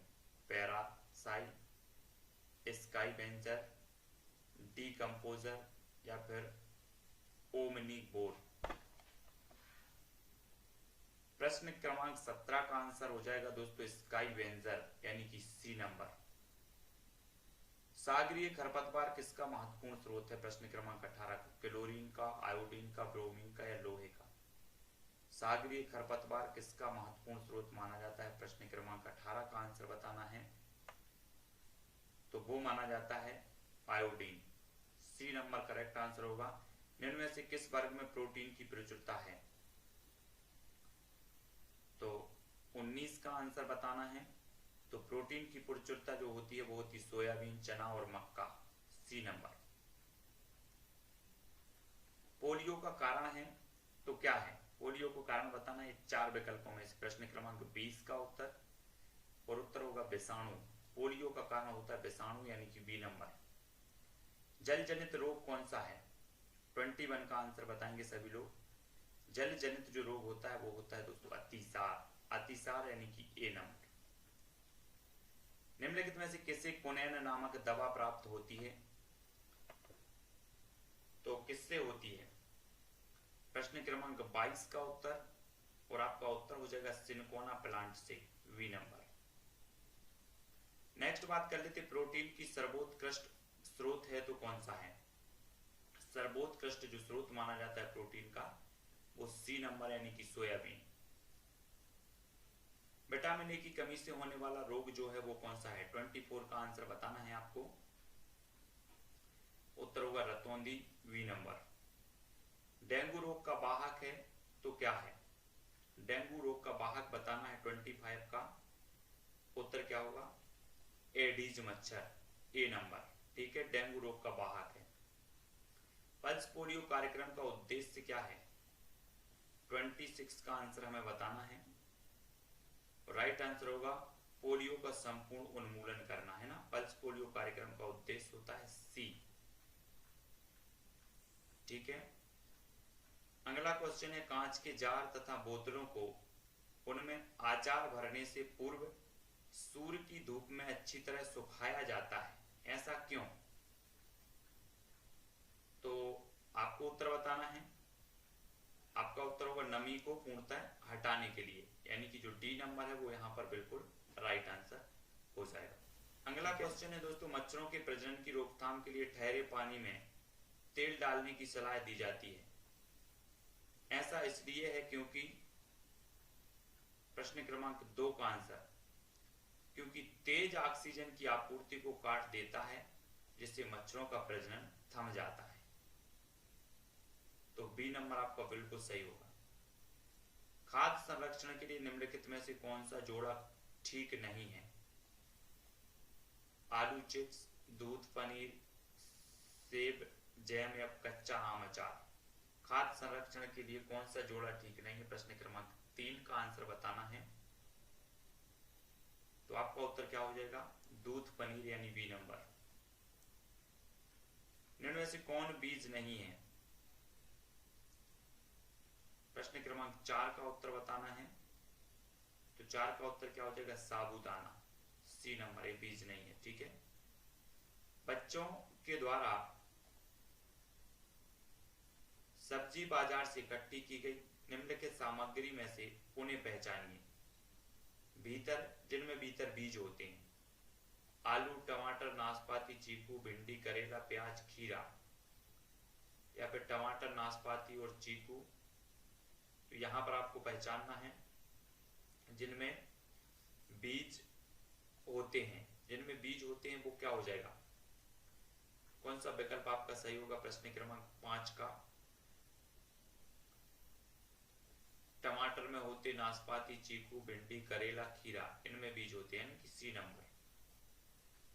कौन सी बीमारी रुके या इकट्ठे हुए पानी से हो सकती है? प्रश्न क्रमांक 6 का आंसर। तब आपका बिल्कुल सही आंसर है मलेरिया, ए नंबर। रीना आम पसंद करती है, वह इन्हें जाड़े के लिए संरक्षित करना चाहती है। निम्नलिखित में से कौन सा तरीका संरक्षण के लिए सर्वाधिक उपयुक्त है? रेफ्रिजरेटर में संचित करना, अचार और आम पापड़ बनाना, जूस तैयार करना और बायोरोधी डिब्बे से में संचित करना, या प्लास्टिक के थैले में रखना। प्रश्न क्रमांक 7 का आंसर हमें बताना है। तब आपका बिल्कुल सही आंसर होगा अचार और आम पापड़ बनाना। ठीक है, वी नंबर। निम्नलिखित में से हमारे देश के किस राज्य के अधिकतर लोग नारियल के तेल में पकी हुई समुद्री मछली खाना पसंद करते हैं? प्रश्न क्रमांक 8 का आंसर, उत्तर क्या हो जाएगा? Goa, C number. इस पौधे में पत्तियां जिन्हें सब्जी की तरह प्रयोग में लाया जाता है, इसके बीजों से तेल प्राप्त किया जाता है, यह पौधा कौन सा है? 9 का उत्तर। उत्तर हो जाएगा आपका क्या? ए नंबर, सरसों, है ना। इनमें से कौन सा मच्छरों से होने वाले फैलने वाले रोगों का समुच्चय है? तो कौन से रोग हैं जो मच्छरों से फैलते हैं? तब आपका बिल्कुल सही आंसर होगा चिकनगुनिया, डेंगू और मलेरिया। निम्न समूह में से उस समूह को चुनिए जिसमें खाना पकाने के तरीके दिए हैं। तो तरीके चुनकर बताएं। प्रश्न क्रमांक 11 का। तो आंसर होगा सेंक कर, तलकर और भूनकर, यानी बी नंबर आपका बिल्कुल सही होगा। कोई डॉक्टर एक मरीज को खाने के लिए कुछ दवाइयां लिखता है और साथ ही गुड़, आंवला और हरी पत्तेदार सब्जियां जरूर खाने का सुझाव देता है। यह मरीज किस रोग से पीड़ित होना चाहिए? प्रश्न क्रमांक 12 का उत्तर बताना है।